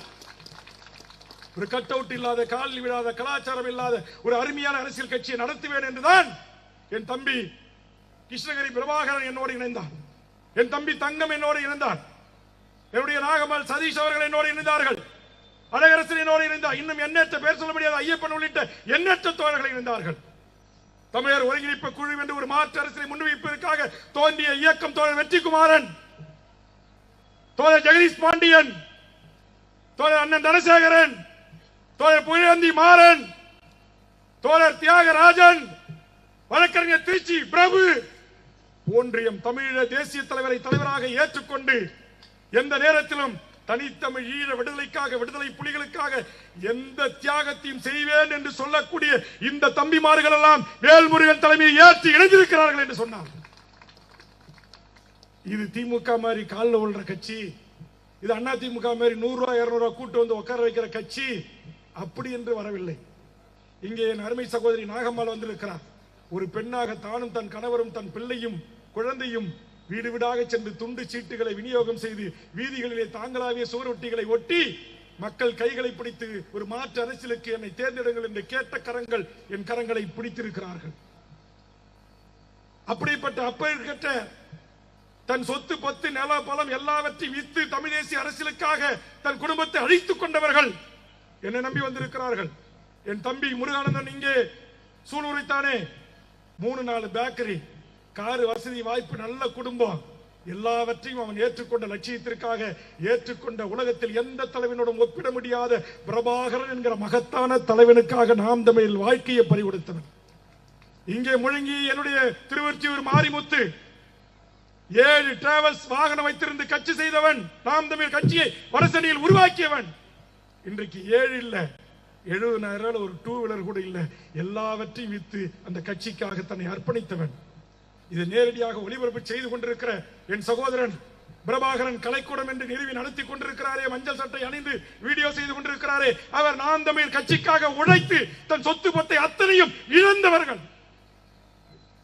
இன்றைக்கு ஒவ்வொரு தம்பிமார்களா என்னை அணுகி அவர்கள் அணுகின்ற போது இணைகின்ற போது அவருடைய கடந்து வந்த பாதை, அவர்கள் வாழ்ந்த வாழ்க்கை, கோடிக்கு அதிபதியாக இருந்தவர்கள், பேருக்கு தகுந்த மாதிரி தங்கம் வயிறெல்லாம் உண்மையிலேயே கோடிக்காக இன்னைக்கு தெருகோடியில் நின்று தெருகோடியில் நிற்கிறார்கள். தன் குடும்பத்தை இழந்து வாங்கிய பணத்திற்கு வட்டி கட்ட முடியாமல் எல்லாவற்றுக்கும் என்ன காரணம்? இங்கே மேடையிலே பிரபாகரன் பணத்தை போட்டால் இங்க இருக்கிற அத்தனை யூடியூப் அத்தனை பேஸ்புக்கும் நேரடியாக ஒளிபரப்பு பண்ணனா ரிப்போர்ட் அடிச்சிருவான். பேஸ்புக் நிறுவனம் என்பது மேடையிலே என் தலைவன் படம் இல்லை, ஆனால் எங்கு பார்த்தாலும் என் தலைவன் பதாகிய பிரம்மமூர்த்தி வைத்தார்களே, அந்த தலைவனுக்காக இவற்றையும் செய்தார்கள். தனிப்பட்ட வேல்முருகனுக்காகவோ தனிப்பட்ட சீமான்களுக்காகவோ தனிப்பட்ட எந்த ஒரு அரசியல் கட்சி தலைவனுக்காகவோ அவர்கள் அந்த தியாகத்தை செய்யவில்லை, அந்த அர்ப்பணிப்பை செய்யவில்லை. அப்படி சொத்து பித்துகளை விற்று கடங்காரனாக நிற்கவில்லை. தான் ஏற்றுக்கொண்ட தமிழ் தேசிய அரசியலுக்காக தமிழீழ விடுதலைக்காக முகம் கொடுத்து நின்ற அந்த எண்ணற்ற போராளி தம்பிமார்களை அரவணைக்கிற இந்த கட்சி. அதே நேரத்தில் இந்த கட்சியை நான் கடலூர் மாவட்டத்தில் தொடங்கிய போது அது ஒரு குறுகிய பார்வையோடு பண்டூட்டி கட்சின்னா, கடலூர் மாவட்டத்து கட்சின்னா, விழுப்புரத்தை தாண்டலன்னா, சேலத்தை தாண்டலன்னா, இன்னைக்கு தமிழ்நாடு முழுவதும் இன்றைக்கு ஆலமரம் போல் விருது விட்டு வளர்ந்திருக்கிறது என்று சொன்னால் இந்த மாவட்டத்தில் இருக்கிற நான் பெயர் படித்த இன்னும் படிக்க முடியாத எத்தனையோ தம்பிமார்களுடைய உழைப்பு இருக்கிறது. அவர்கள் வேர்வை சிந்திருக்கிறார்கள், தியாகம் செய்திருக்கிறார்கள். இன்று கூட வயது மூப்பின் காரணமாக கட்சி ஆரம்ப கட்டத்தில் கட்டமைத்த ஜெயமோகன் போன்றவர்கள் வரவில்லை. கரேத்தே வெங்கடேசனுக்கு எந்த பொறுப்புகளும் இல்லை, தாரை செந்தில்குமாருக்கு எந்த பொறுப்பும் இல்லை, தம்பி சரவணமூர்த்திக்கு எந்த பொறுப்பும் இல்லை, ஜெயமோகன் அவர்கள் உடல்நிலையால் வர முடியவில்லை. ஆனாலும் கூட இந்த கட்சியை கட்டமைக்கின்ற போது தோளோடு தோள் நின்ற எண்ணற்ற தம்பிமார்களுடைய தியாகமும் அர்ப்பணிப்பையும் இந்த கட்சி என்றைக்கும் மறவாது. நம்ம தம்பிமாருங்க சில பேர் நினைக்கிறான், அண்ணனுக்கு இந்தாண்ட பிரம்மமூர்த்தி வந்துட்டாரு, இந்தாண்ட பிரம்மமூர்த்தி தம்பி வந்துட்டாரு, 10-20 வழக்கறிஞர்கள் வந்துட்டாங்க, செல்வம் வந்துட்டாரு, சிலம்பு வந்துட்டாரு, பாஸ்கர் வந்துட்டாரு, இன்னும் பல பிரமுகர்கள் வர இருக்கிறாங்க, நம்மளெல்லாம் அண்ணன் கைவிட்டுவாரோ என்று எல்லளவும் முனை அளவு கூட உங்களுக்கு ஐயம் வரக்கூடாது. அப்படிப்பட்டவன் அல்ல உங்கள் அண்ணன். இந்த கட்சிக்காக உழைக்கிற இங்கே உட்கார்ந்து இருக்கிற என் தம்பி தமிழரசன், மாநில அமைப்புக்குழு உறுப்பினர் தொடங்கி என் தம்பி குமரவேல் வரையிலும் இங்கே இருக்கிற மாவீரன் வீரப்பனுடைய மருமகன் சபரியில் இருந்து எனக்கு தெரியும் இந்த கட்சிக்காக யார் உண்மையாக உழைக்கிறான், யார் குருதி சிந்துகிறான், யார் பசி பட்டினியா கிடக்கிறான், யார் மேம்போக்கு அரசியல் செய்கிறான், யார் சட்டப்படையில் மட்டும் படத்தை வைத்துக் கொண்டு என்கிட்ட படம் காட்டுகிறான் என்பது முதற்கொண்டு தெரிந்து புரிந்து அறிந்து நான் அரசியல் செய்கிறேன். என்னுடைய அரசியல் உண்மையான அரசியல், என்னுடைய அரசியல் நேர்மையான அரசியல். இங்கு எந்த வீண் கதைகளும் அல்ல, வீண் விளம்பரங்கள் அல்ல, வீணான மக்களை கட்டி இழுப்பதற்கு சுண்டி இழுப்பதற்கான வசனங்கள் இல்லை. நான் ஒரு முந்திரி காட்டு மண்ணில் பிறந்து வளர்ந்து உங்களை போன்ற ஒரு விவசாய குடியில் நடுத்தர குடும்பத்தில் பிறந்து வளர்ந்த ஒருவன். சாதாரண நிலையில் இருந்து நாட்டுடைய முதலமைச்சராக இருந்த கலைஞர், ஜெயலலிதா, ஸ்டாலின், OPS, EPS என்று எல்லா தலைவர்களோடும் சமமாக உட்கார்ந்து கூட்டணி குறிப்புகளை குறித்தும் தமிழ்நாட்டின் பிரச்சனைகளை குறித்தும் பேசக்கூடிய அளவுக்கு வளர்ந்திருக்கிறேன் என்று சொன்னால் நன்றி மறவாத எண்ணம் என் எண்ணத்தில் இருக்கிறது. ஆதலால் முன்னாள் நிர்வாகிகள் இன்னைக்கு கூட பாருங்க, அது மோகன்ராஜ் உட்பட எங்க நிர்வாகி எல்லாருக்கும் நான் அந்த நேரத்தில் கைகூப்பி நன்றி சொல்றேன். இந்த கட்சிக்கு புதிதாக வந்த வரவுகளை இப்படி மேடையில் என் பக்கத்தில் உட்கார வச்சு நான் அவர்கள் புடைசூழ இந்த மேடையை அலங்கரிக்கிறாங்க. இது திமுக நடக்குமா? சொல்லுங்க. அண்ணா திமுக நடக்குமா? தமிழ்நாட்டில் எந்த கட்சியிலையும் நடக்காது. தமிழக வாழ்வுரிமை கட்சியில தான் அது நடக்கும். ஏன்னா அப்படி வருகின்ற அந்த உறவுகளை இருகரம் பற்றி அணைத்துக் கொண்டு இருக்கின்ற உறவுகள் அவர்கள் மேடையிலே அமர வைத்து அழகு பார்த்து இருக்கிறதோ இல்லையே என்று இருபுறமும் என்று கைதட்டி அவர்களை வரவேற்று ஏற்றுக்கொள்ளுகிறார்கள். இங்கே நம்முடைய செல்வமும் நம்முடைய பிரம்மமூர்த்தியும் நம்முடைய தங்கமும் அவரோடு எண்ணற்ற நாம் தமிழ் தோழர்களும் வருகை தந்த போது இங்கே இருந்த என் முன்னணி நிர்வாகிகள் சொன்னார்கள், நாங்கள் எல்லாம் இருக்கிறோம், உங்களுக்கு பிரச்சனை பொறுப்பு கிடைக்கும் கிடைக்காதோன்னு நீங்க கவலைப்படாதீங்க, எங்கள் பொறுப்புகளை உங்களுக்கு தந்துவிட்டு நாங்கள் முழு நேரமாக இந்த கட்சியின் உறுப்பினராக இருந்து பணியாற்ற தயாராக இருக்கிறோம், வாருங்கள் என்று அழைத்தார்கள். அந்த நம்பிக்கையோடு வந்திருக்கிறார்கள். உட்கட்சி தேர்தல் நடைபெறுகிறது. தொகுதி வாராக அழைக்கப் போகின்றேன். நிச்சயமாக நம்முடைய பிரம்மமூர்த்தி அவர்களுக்கும்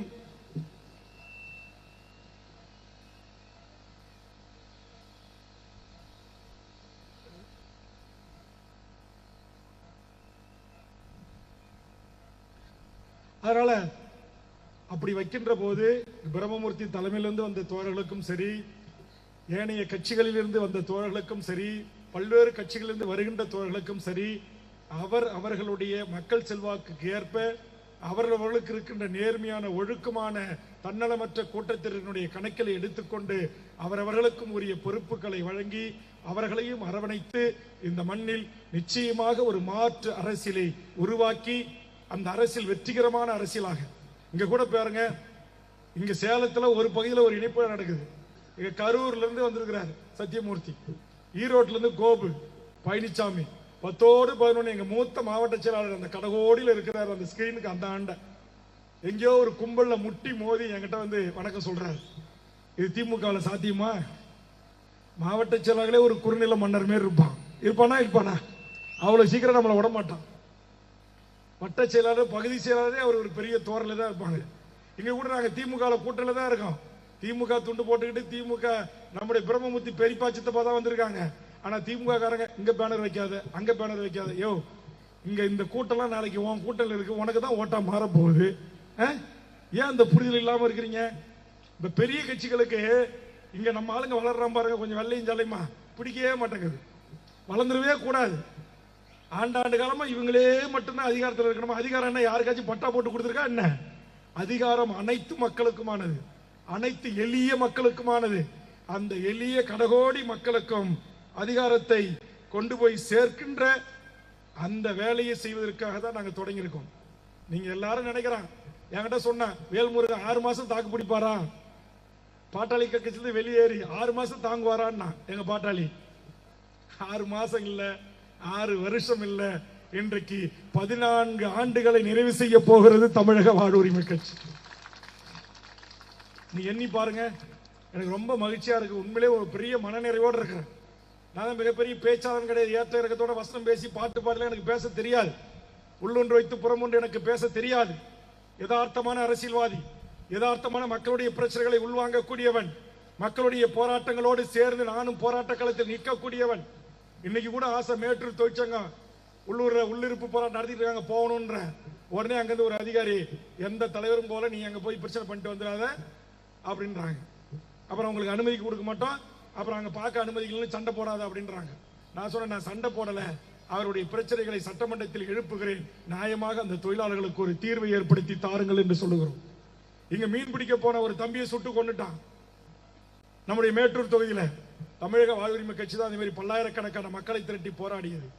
செம்மரம் கடத்த போறான்னு சுட்டு கொன்னா, கவர்னர் மாளிகையை முற்றுகையிட்டு 5 மணி நேரம் கவர்னரை வெளியே விடாமல் தடுத்து போராடி எமது ஒரு உயிரை வினோத் என்பவர் ஒரு தியாக சீரனை நாங்கள் பலி கொடுத்தோம். ஸ்டெர்லைட் போராட்டத்தை எதிர்த்து போராடியவர்களை சுட்டுக் கொண்ட போது ஆறுதல் சொல்ல சொன்ன என்னை விமான நிலையத்தை வைத்து கைது செய்தார்கள். எங்கள் மாவீரர்கள் தீக்குளித்து மாண்டு போனார்கள். என்னுடைய அருமை தம்பி அஸ்கர் அலியும் அருமை தம்பி வினோத் அதிலே மாண்டு போனார். ஆக இப்படி எத்தனையோ சிலர்களை தியாக சிலர்களை உயிரை தியாகம் செய்து இந்த கட்சி கட்டமைக்கப்பட்டு வளர்ந்து கொண்டிருக்கிறது. நாளொரும் எனும் பொழுதொரு வண்ணமாக. அந்த வகையில் அருமை சகோதரர் பிரம்மமூர்த்தி அவர்களால் இன்றைக்கு கட்டப்பட்டிருக்கிற இது ஒரு மாபெரும் கோட்டையாக, கோட்டையில் கொடியேற்றுகிற ஒரு அதிகாரத்தை நோக்கி பயணிக்கிற ஒரு கூட்டமாக மாற வேண்டும். அவர் தலைமையில் ஆங்காங்கே தளபதிகளாக இருக்கிற எம்முடைய உறவுகள் அந்தந்த பகுதியிலே இருக்கிற அனைத்து மக்களையும் அன்பு பாராட்டி உறுப்பினர் படிவங்களை எடுத்துச் சென்று உண்மையான உறுப்பினர்களை சேர்த்து கிளைகளை உருவாக்கி பேரூராட்சி, நகராட்சி, ஊராட்சி, ஒன்றியங்களிலே கட்டமைப்புகளை உருவாக்கி இங்கு திமுக, அதிமுக, பாமகவுக்கு நிகராக சேலம் மாவட்டத்தில் தமிழக வாழ்வுரிமை கட்சி இருக்கிறது என்பது பெருமை அல்ல. இந்த ஆண்ட கட்சிகளை விட தமிழக வாழ்வுரிமை கட்சி வேகமாக வளர்ந்து கொண்டிருக்கிறது என்கிற வரலாற்றை இந்த மண்ணில் உருவாக்கணும். அந்த கட்சிக்கு நிகரா எங்க மோகன்ராஜ் விளம்பரம் செய்வார். காசு இருக்கு. எங்க ராஜ்குமார் இப்ப 12 ஏக்கர் ரியல் எஸ்டேட் போடுறாரு. எங்க இருக்காரு? காணாம மாவட்ட செயலாளர் எங்கேயோ உட்காந்துருப்பாரு. அவரு அது மாதிரி தான். ஒன்னும் பந்தாலாம் காட்டிக்க மாட்டாரு, முன்னாடி சாரெல்லாம் கேட்க மாட்டார். எங்கேயோ ஒரு முள்ள உட்காந்துருப்பாரு. வசதி இருக்கு. அடுத்த கூட்டம் நான் பிரமாண்டமா போடுறேன் பாரு. சேலங்காரங்க எல்லாமே செய்வாங்க. நான் கூட மோகன் கிட்ட சொன்னேன், மோகனே சென்னையில பாட்டாளி மக்கள் கட்சி அலுவலகம் வாங்கி கொடுத்தது யாரு? யாரு சொல்லுங்க? சென்னையில பாட்டாளி மக்கள் கட்சிக்கு தலைமை அலுவலகம் வாங்கி கொடுத்தது சேலம் மாவட்டம். அதே மாதிரி தமிழக வாழ்வுரிமை கட்சிக்கு சென்னையில வாங்கி தரீங்களோ இல்லையோ, நீங்க சேலத்துலனாச்சும் கொங்கு மண்டலத்துக்கு ஒரு தலைமை அலுவலகம் வாங்கி தரணும் அப்படின்னு. காரணம், எங்க யுவராஜில இருந்து, ராஜ்குமார்ல இருந்து, ஐயப்பன்ல இருந்து, மோகன்ராஜ்ல இருந்து, அமீர்ல இருந்து, செல்வத்துல இருந்து எல்லாரும் நீங்க நேர்மையான வழியில ரியல் எஸ்டேட் பண்ணி நியாயமான வழியில தொழில் செய்து பணம் சம்பாதித்து இங்கே நம் கட்சி உறவுகள் சொந்தமாக வந்து அமர்ந்து கூட்டங்களும் நல்லது கெட்டது காவல் நிலையம், கோர்ட்டு, நல்லது கெட்டது தாசில்தார் ஆபீஸ், பிடிஓ ஆபீஸ் போகணும்னு சொன்ன ஒரு அலுவலகத்தில் ஒன்று கூடி அங்கிருந்து புறப்பட்டு அந்த உரிமை பிரச்சனைக்கு செல்லக்கூடிய ஒரு தலைமை அலுவலகம் இங்கு இயங்க வேண்டும். அதுபோல் நம்முடைய தங்கம் அவர்கள் ஒரு நவீன ஐடி விங்கு அலுவலகம் இயங்கணும்னு ஆசைப்படுறார். அதற்கு முன் வந்து நம்ம செல்வம் 5 லட்சம் கொடுக்குறேன். மற்றவங்க எல்லாம் 1 லட்சம் தரன் இருக்காங்க. சில பேர் 50,000 தரன் இருக்காங்க. பட்டியலை பார்த்த அது கொடுத்து அப்படி இப்ப கூட ஒரு கவர் வந்திருக்கு. நம்ம மாவட்ட பொருளாளர் செல்வராஜ், மேச்சேரி செல்வராஜ் 25,000 ரூபாய் கட்சிக்கு நிதி கொடுத்திருக்கிறாரு. வந்தார். அவர் பாவம் உட்காரத்துக்கு இடமே இல்லை. எங்க இருக்காரு? எல்லாம் நின்றுட்டு இருந்தார். அதனால இப்ப எல்லாரும் எங்க பொறுப்பாளர்கள் எல்லாரும் இங்க நம்ம யுவராஜி, நம்ம பொறுப்பாளர் பேர் என்ன? கோவிந்தராஜ். அவர் வன்னியர் சமூகம் இல்லைங்க. சேலம் மாவட்டத்திலே தமிழ்நாட்டிலே அவருக்கு கொடுத்த அந்த சட்டமன்ற தொகுதியில அத்தனை கிராமத்திலும் கிளை அமைச்சு கிளை தலைவர், செயலாளர், பொருளாளர், துணைத் தலைவர், துணை செயலாளர் போட்டு அத்தனை பேரூராட்சிக்கு நிர்வாகிகளை நியமிச்சு, ஒன்றியத்துக்கு நியமிச்சு, நகரத்துக்கு நியமிச்சு, கட்சி தலைமை எதை சொல்லியதோ அதை செய்து முடித்த ஒரு அப்பழுக்கற்ற தொண்டன், ஒரு ஒன்றிய பொறுப்பாளர், ஒரு தொகுதி பொறுப்பாளர். இப்படி நீங்கள் உருவாகி இந்த கட்சியை வளர்த்தெடுங்க. மற்றதெல்லாம் நான் பார்த்துக்கிறேன். போலீஸு, தாசில்தாரு, கலெக்டரு கவலையே படாதீங்க. உண்மையும் நேர்மையுமாக இந்த மண்ணுக்கு உழைக்கின்ற நாம் தன்னம்பிக்கை வைப்போம். நான் கூட வச்சிருந்தேன். எல்லாம் சொன்னாங்க, அண்ணெல்லாம் முடியாது, சமாளிக்க முடியாது, விட்டுருவாரு, முடிச்சுவாரு அப்படின்னாங்க. எனக்கு தெரியும், உண்மையான தமிழ் தேசியம் அது ஒரு நாள் வெல்லும் என்று மகத்தான நம்பிக்கை. நான் உண்மையான அந்த தமிழ் தேசிய தலைவன் மேதகு பிரபாகரனை என் உயிரை விட மேலாக நான் நினைக்கிறேன். என் அண்ணன் தம்பி 5 பேரும் நினைக்கிறோம். என் குடும்பமே நினைக்குது. நாளைக்கு அந்த தலைவனுக்காக எங்கள் குடும்ப சொத்தாக அது எத்தனை ஆயிரம் கோடி சொத்துக்களாக இருந்தாலும் நாளை மீண்டும் ஒரு ஈழ விடுதலை போராட்டம் உருவாகிறது என்று சொன்னால் நாங்கள் அண்ணன் தம்பி 5 பேரும் அந்த இயக்கத்திற்காக எங்கள் சொத்து பத்து அத்தனையும் அள்ளி கொடுப்பதற்கு தயாராக இருக்கிறோம். எந்த எதிர்பார்ப்பும் இல்லை. என் பேர்ல 1 சென்ட் நிலம் பழம் எதுவுமே எனக்கு ஆசை இல்லை. இந்த உலகத்தில் எந்த ஆசபாசமும் இல்லை. எனக்கு ஒரே ஒரு ஆசை தான், உலகத்தில் தமிழனுக்கென்று ஒரு நாடு வேண்டும். அந்த நாடு லஞ்சம் இல்லாத, லாவணியம் இல்லாத, ஊழல் இல்லாத, கற்பழிப்பு இல்லாத, கொலை கொள்ளை இல்லாத, கனிம சுரண்டல் இல்லாத, சுற்றுச்சூழல் மாசு இல்லாத, மலைகளை குடையாத, மலைகளை வெடிகுண்டு வைத்து அந்நிய மாநிலங்களுக்கு கடத்தாத ஒரு அற்புதமான ஒரு தேசம் அமைக்கப்பட வேண்டும் என்கிற ஆசை. அந்த ஆசையை பிற்காலத்தில் ஒத்த கருத்துள்ள அரசியல் இயக்கங்களோடு சேர்ந்து நாம் சாதிக்க வேண்டும் என்பதற்காகத்தான் இந்த தலைவனை தலைவராக ஏற்றுக்கொண்ட தலைவர்களை நான் என் பொது வாழ்க்கையில் விமர்சிப்பது இல்லை. பொது வாழ்க்கையில் அவர்களோடு நான் சண்டையிடுவது இல்லை. பொது வாழ்க்கையில் என் கட்சி தோழர்களோடு முகநூல் பக்கங்களிலே ஒரு தாறுமாறாக எழுதி கொள்ள அனுமதித்ததில்லை. ஆனால் அதையெல்லாம் நான் நிதானமாக இருக்கிறேன். நான் நிதானமாக என் தொண்டர்களை வழிநடத்துகிறேன், என் இரண்டாம் கட்ட தலைமைகளை வழிநடத்துகிறேன். ஆனால் மற்ற இடங்களிலே அது இல்லை. அதை அவர்களும் சீர்தூக்கி பார்க்க வேண்டும் என்கிற செய்தி இந்த நேரத்திலே சொல்லி, என் அருமை தம்பி, என் அருமை சகோதரன் பிரம்மமூர்த்தி இன்னைக்கு சொல்லுவாங்க, வீட்டை கட்டிப்பார், கல்யாணத்தை பண்ணிப்பார், மாநாட்டை நடத்திப்பார். 3 வேலை என் அருமை சகோதரர் பிரம்மமூர்த்தி அவர்களுக்கு இருக்கிறது. விரைவில் நம்முடைய செல்வம் போல் ஒரு பிரம்மாண்டமான வீட்டை நம்முடைய பிரம்மமூர்த்தி கட்டணும். அதை நான் திறந்து வைக்கணும். வீட்டை கட்டிப்பார். எல்லா உறவுகளும் மகிழ்ச்சி அடையணும், அவங்க தாய் தந்தை உறவுகள். அடுத்தது, அவர் இன்னும் கல்யாணம் ஆகல, அவருக்கு ஒரு நல்ல வாழ்க்கை இணையர் கிடைக்கணும். அந்த திருமணத்தில் நம்ம இது மாதிரி பல்லாயிரக்கணக்கான மக்கள் அவரை வாழ்த்தி அந்த திருமணம் நடைபெறணும். அடுத்தது, அவருக்கு கட்சியினுடைய மாநில இளைஞரணி என்கிற ஒரு பொறுப்பாளராக அறிவித்திருக்கிறேன். அவர் மாநில இளைஞனுடைய பொறுப்புக்கு ஒரு மாநில இளைஞரணி மாநாட்டை நடத்தி பார்க்கணும், நடத்தி காட்டணும். இது 3 கடமைகளும் அவருக்கு இருக்கு. நான் சொல்றது 3 தான். அவர் என்ன சொல்றாரு, இதெல்லாம் என்ன விடுங்கண்ண, இந்த மாதிரி இன்னும் 30 நிகழ்ச்சியை நான் நடத்துறேன், கவலையே படாதீங்கன்னு சொன்னார். என்கிட்ட கார்ல ஏறி வரகிட்ட போகுது. நான் சொன்னேன், எனக்கு எந்த ஒரு தொண்டனையும் ஒரு அளவுக்கு மீறி அவர் செலவு செய்வதை நான் ஏற்க மாட்டேன். இன்னைக்கு எப்படி குறைஞ்சது ஒரு 30-40 லட்சம் செலவாயிருக்கும். இது வேண்டாம். செலவை குறைத்து, ஆடம்பரத்தை குறைத்து, அறிவுபூர்வமாக, உணர்வுபூர்வமாக கட்டமைப்பு பணிகளிலே ஈடுபட்டு மக்கள் மனங்களை வென்று, நீங்கள் மக்களை ஆளுகின்ற ஒரு இடத்திற்காக, ஒரு பேரூராட்சியின் தலைவராக, ஒரு நகராட்சியின் தலைவராக, ஒரு ஒன்றியத்தின் சேர்மனாக, ஒரு தொகுதியின் சட்டமன்ற உறுப்பினராக, உங்களுக்கு சொத்து பத்துலாம் இருக்கு, சொந்த பத்துலாம் நிறைய இருக்கு. ஆளுக்கு ஒரு 10 கோடி கடனை வாங்கியாவது நாடாளுமன்றத்துக்கு போகணும், சட்டமன்றம் போகணும்னா இப்ப பல கோடி தேவைப்படுது. அதற்கு நேர்மையான முறையில் பணம் சம்பாதித்து பணத்தை பாதுகாத்து வைத்துக் கொள்ளுங்கள். நம்ம கட்சி ஓட்டுக்கு காசு கொடுத்து வாங்குற கட்சி இல்லை. ஆனால் அடிப்படை செலவு, இன்னைக்கு உங்ககிட்ட ஒரு 5000 பசங்க இருக்காங்க. 5000 பசங்க தேர்தல் காலம் 3 மாசம் ஓய்ச்சாங்கன்னா ஒரு நாளைக்கு 3 வேளை அவங்களுக்கு சாப்பாடு கொடுத்தா 5000 பேருக்கு எத்தனை கோடி செலவாகும்னு பார்த்துக்குங்க. அதுக்கு பணத்தை தயார் பண்ணுங்க, வண்டி வாகனத்துக்கு தயார் பண்ணுங்க. எதிர்காலத்தில் தமிழக வாழ்வுரிமை கட்சியில் உண்மையும் நேர்மையாக உழைக்கின்ற அப்பழுக்கற்ற இளைய தலைமுறை மாவட்ட கவுன்சிலராக, மாவட்ட பஞ்சாயத்து தலைவராக, நகரமன்ற தலைவராக, ஒன்றிய பெருந்தலைவராக, சட்டமன்ற நாடாளுமன்ற உறுப்பினராக எல்லா பதவிகளையும் வேல்முருகன் ஒருவனே வைத்துக் கொள்ள முடியாது. யாருக்கு மக்கள் செல்வாக்கு இருக்கிறதோ, யாரு மக்கள் போற்றுகிறார்களோ, யாருக்கு மக்கள் வாக்களிக்கிறார்களோ, யாரை மக்கள் வெற்றி பெற செய்வார்களோ, அது போன்ற நல்ல உள்ளங்கள் சட்டமன்றத்துக்கு சென்று குரலற்ற மக்களின் குரலாக ஒலிக்க வேண்டும். எனக்கு கூட ஒரு ஆசை இருக்கு. அது என்ன ஆசைனா, 6 முறை தேர்தலில் சந்திச்சுட்டேன், 3 முறை வெற்றி பெற்று எம்எல்ஏ ஆகிட்டேன்.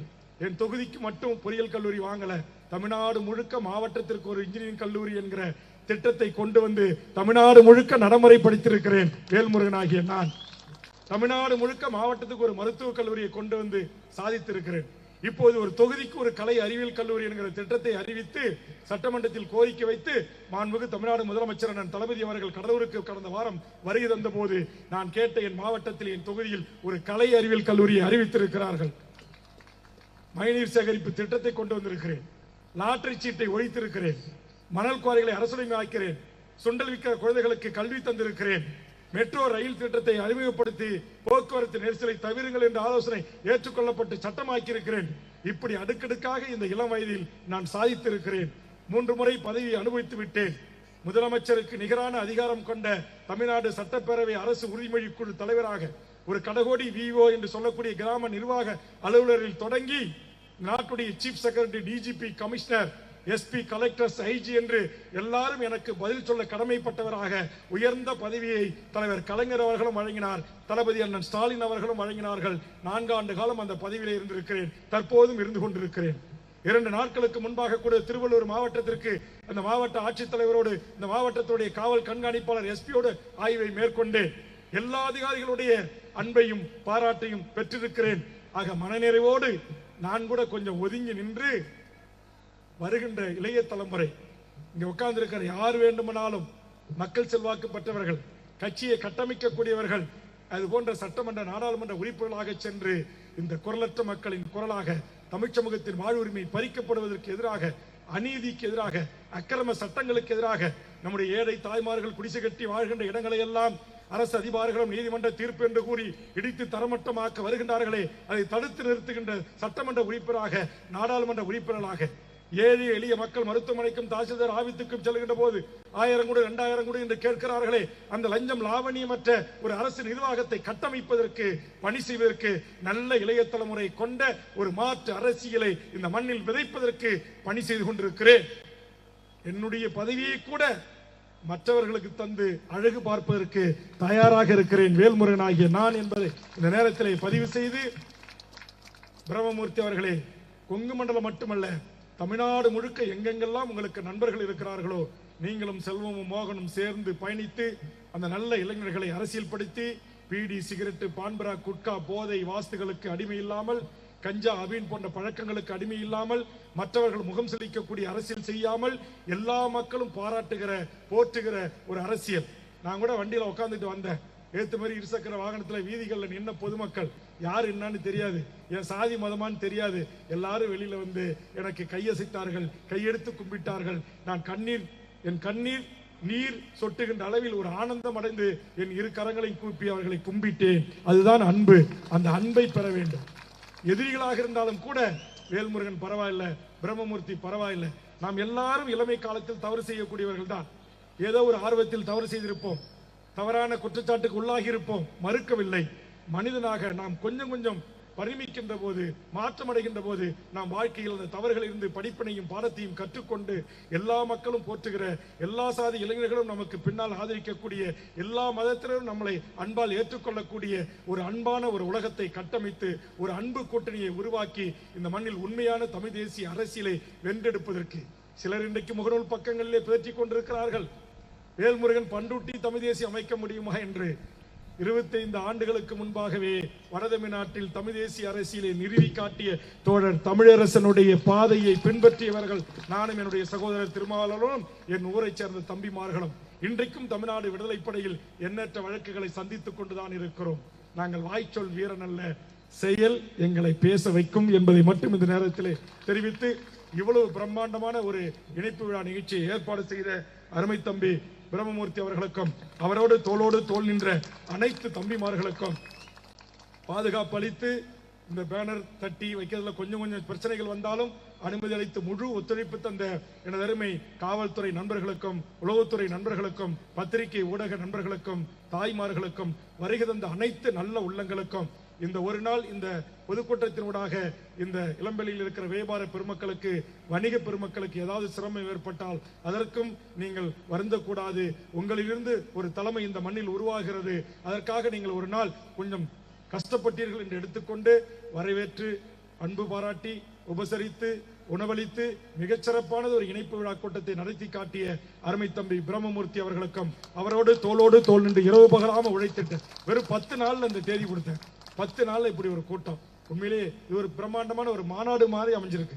இங்க இருந்து அந்த கடைசி வரைக்கும் இருக்க, கடைசி வரைக்கும் கூட்டம், அவ்வளவு இளைஞர்கள் கூட்டம், மிகச்சிறப்பாக ஒரு ஒழுங்கு, மிகச்சிறப்பாக ஒரு திட்டமிடல் எல்லாம் செய்து ஒரு சின்ன பிரச்சனை இல்லாம இந்த கூட்டம் நிறைவு செய்யணும். நீங்க வீட்டுக்கு இருசக்கர வாகனத்துல வண்டிகள்ல போகும்போது பத்திரமாக பாதுகாப்ப நீங்கள் இல்லம் திரும்புவதை உறுதி செய்ய வேண்டும். எந்த ஒரு பிரச்சனையும் தமிழக வாழ்வுரிமை கட்சி தொண்டரால் பொதுமக்களுக்கு ஏற்பட்டது என்கிற பிரச்சனை இல்லாமல் இந்த பகுதியிலே கட்சியை நீங்கள் வழிநடத்த வேண்டும் என்று கேட்டு, எம் கழைய கட்சியினுடைய பழைய நிர்வாகிகள் அனைவரும் ஒத்துழைப்பு தந்து ஒற்றுமையாக ஓர்மையாக நின்று இந்த கட்சியை கட்டமைத்து அடுத்தடுத்த கட்டத்துக்கு நீங்கள் நகர்த்த வேண்டும் என்ற வேண்டுகோளையும் இந்த நேரத்தில் முன்வைத்து, இவ்வளவு நேரம் கால்கடுக்க நின்று இந்த செய்தியை சேகரித்த எதிர்மை பத்திரிகை ஊடக யூடியூப் நண்பர்களுக்கும், உள்ளூர் பத்திரிகை நண்பர்களுக்கும், மீண்டும் ஒரு முறை காவல்துறை நண்பர்களுக்கும், இந்த ஒலி மிகச்சிறப்பாக அமைத்தவர்களுக்கும், நம்முடைய சித்தன் நம்முடைய ஜெயமூர்த்தி அவர்கள் தலைமையிலான நாட்டுப்புற இசை, தனித்தமிழ் ஈழ பாடல்கள், தமிழீழ விடுதலை போராட்ட உணர்வை ஊட்டுகின்ற அற்புதமான பாடல்கள், எடுத்து அடிடா முப்பாட்டன் பறையை என்ற பாடல் வரிகளில் தொடங்கி அனைத்து பாடல்களும் மிகச்சிறப்பாக இருந்தது. அவரை மேடையில் அழைத்து கௌரவிக்க வேண்டும் என்று விரும்பினேன். நேரத்தின் அருமை கருதி அவரால் அதை நாம் செய்ய முடியவில்லை. அவருக்கும் இந்த நேரத்திலே நன்றி கூறி, ஒளிபெருக்கி மிகச்சிறப்பாக ஒழுங்கு செய்த ஒலி அமைப்பாளர்கள் உள்ளிட்டவர்களுக்கும், இது ஆதரவு தந்த அத்தனை நல்ல உள்ளங்களுக்கும் மீண்டும் ஒரு முறை நெஞ்சார்ந்த நன்றியை கூறி நிறைவு செய்கிறேன். நன்றி, வணக்கம்.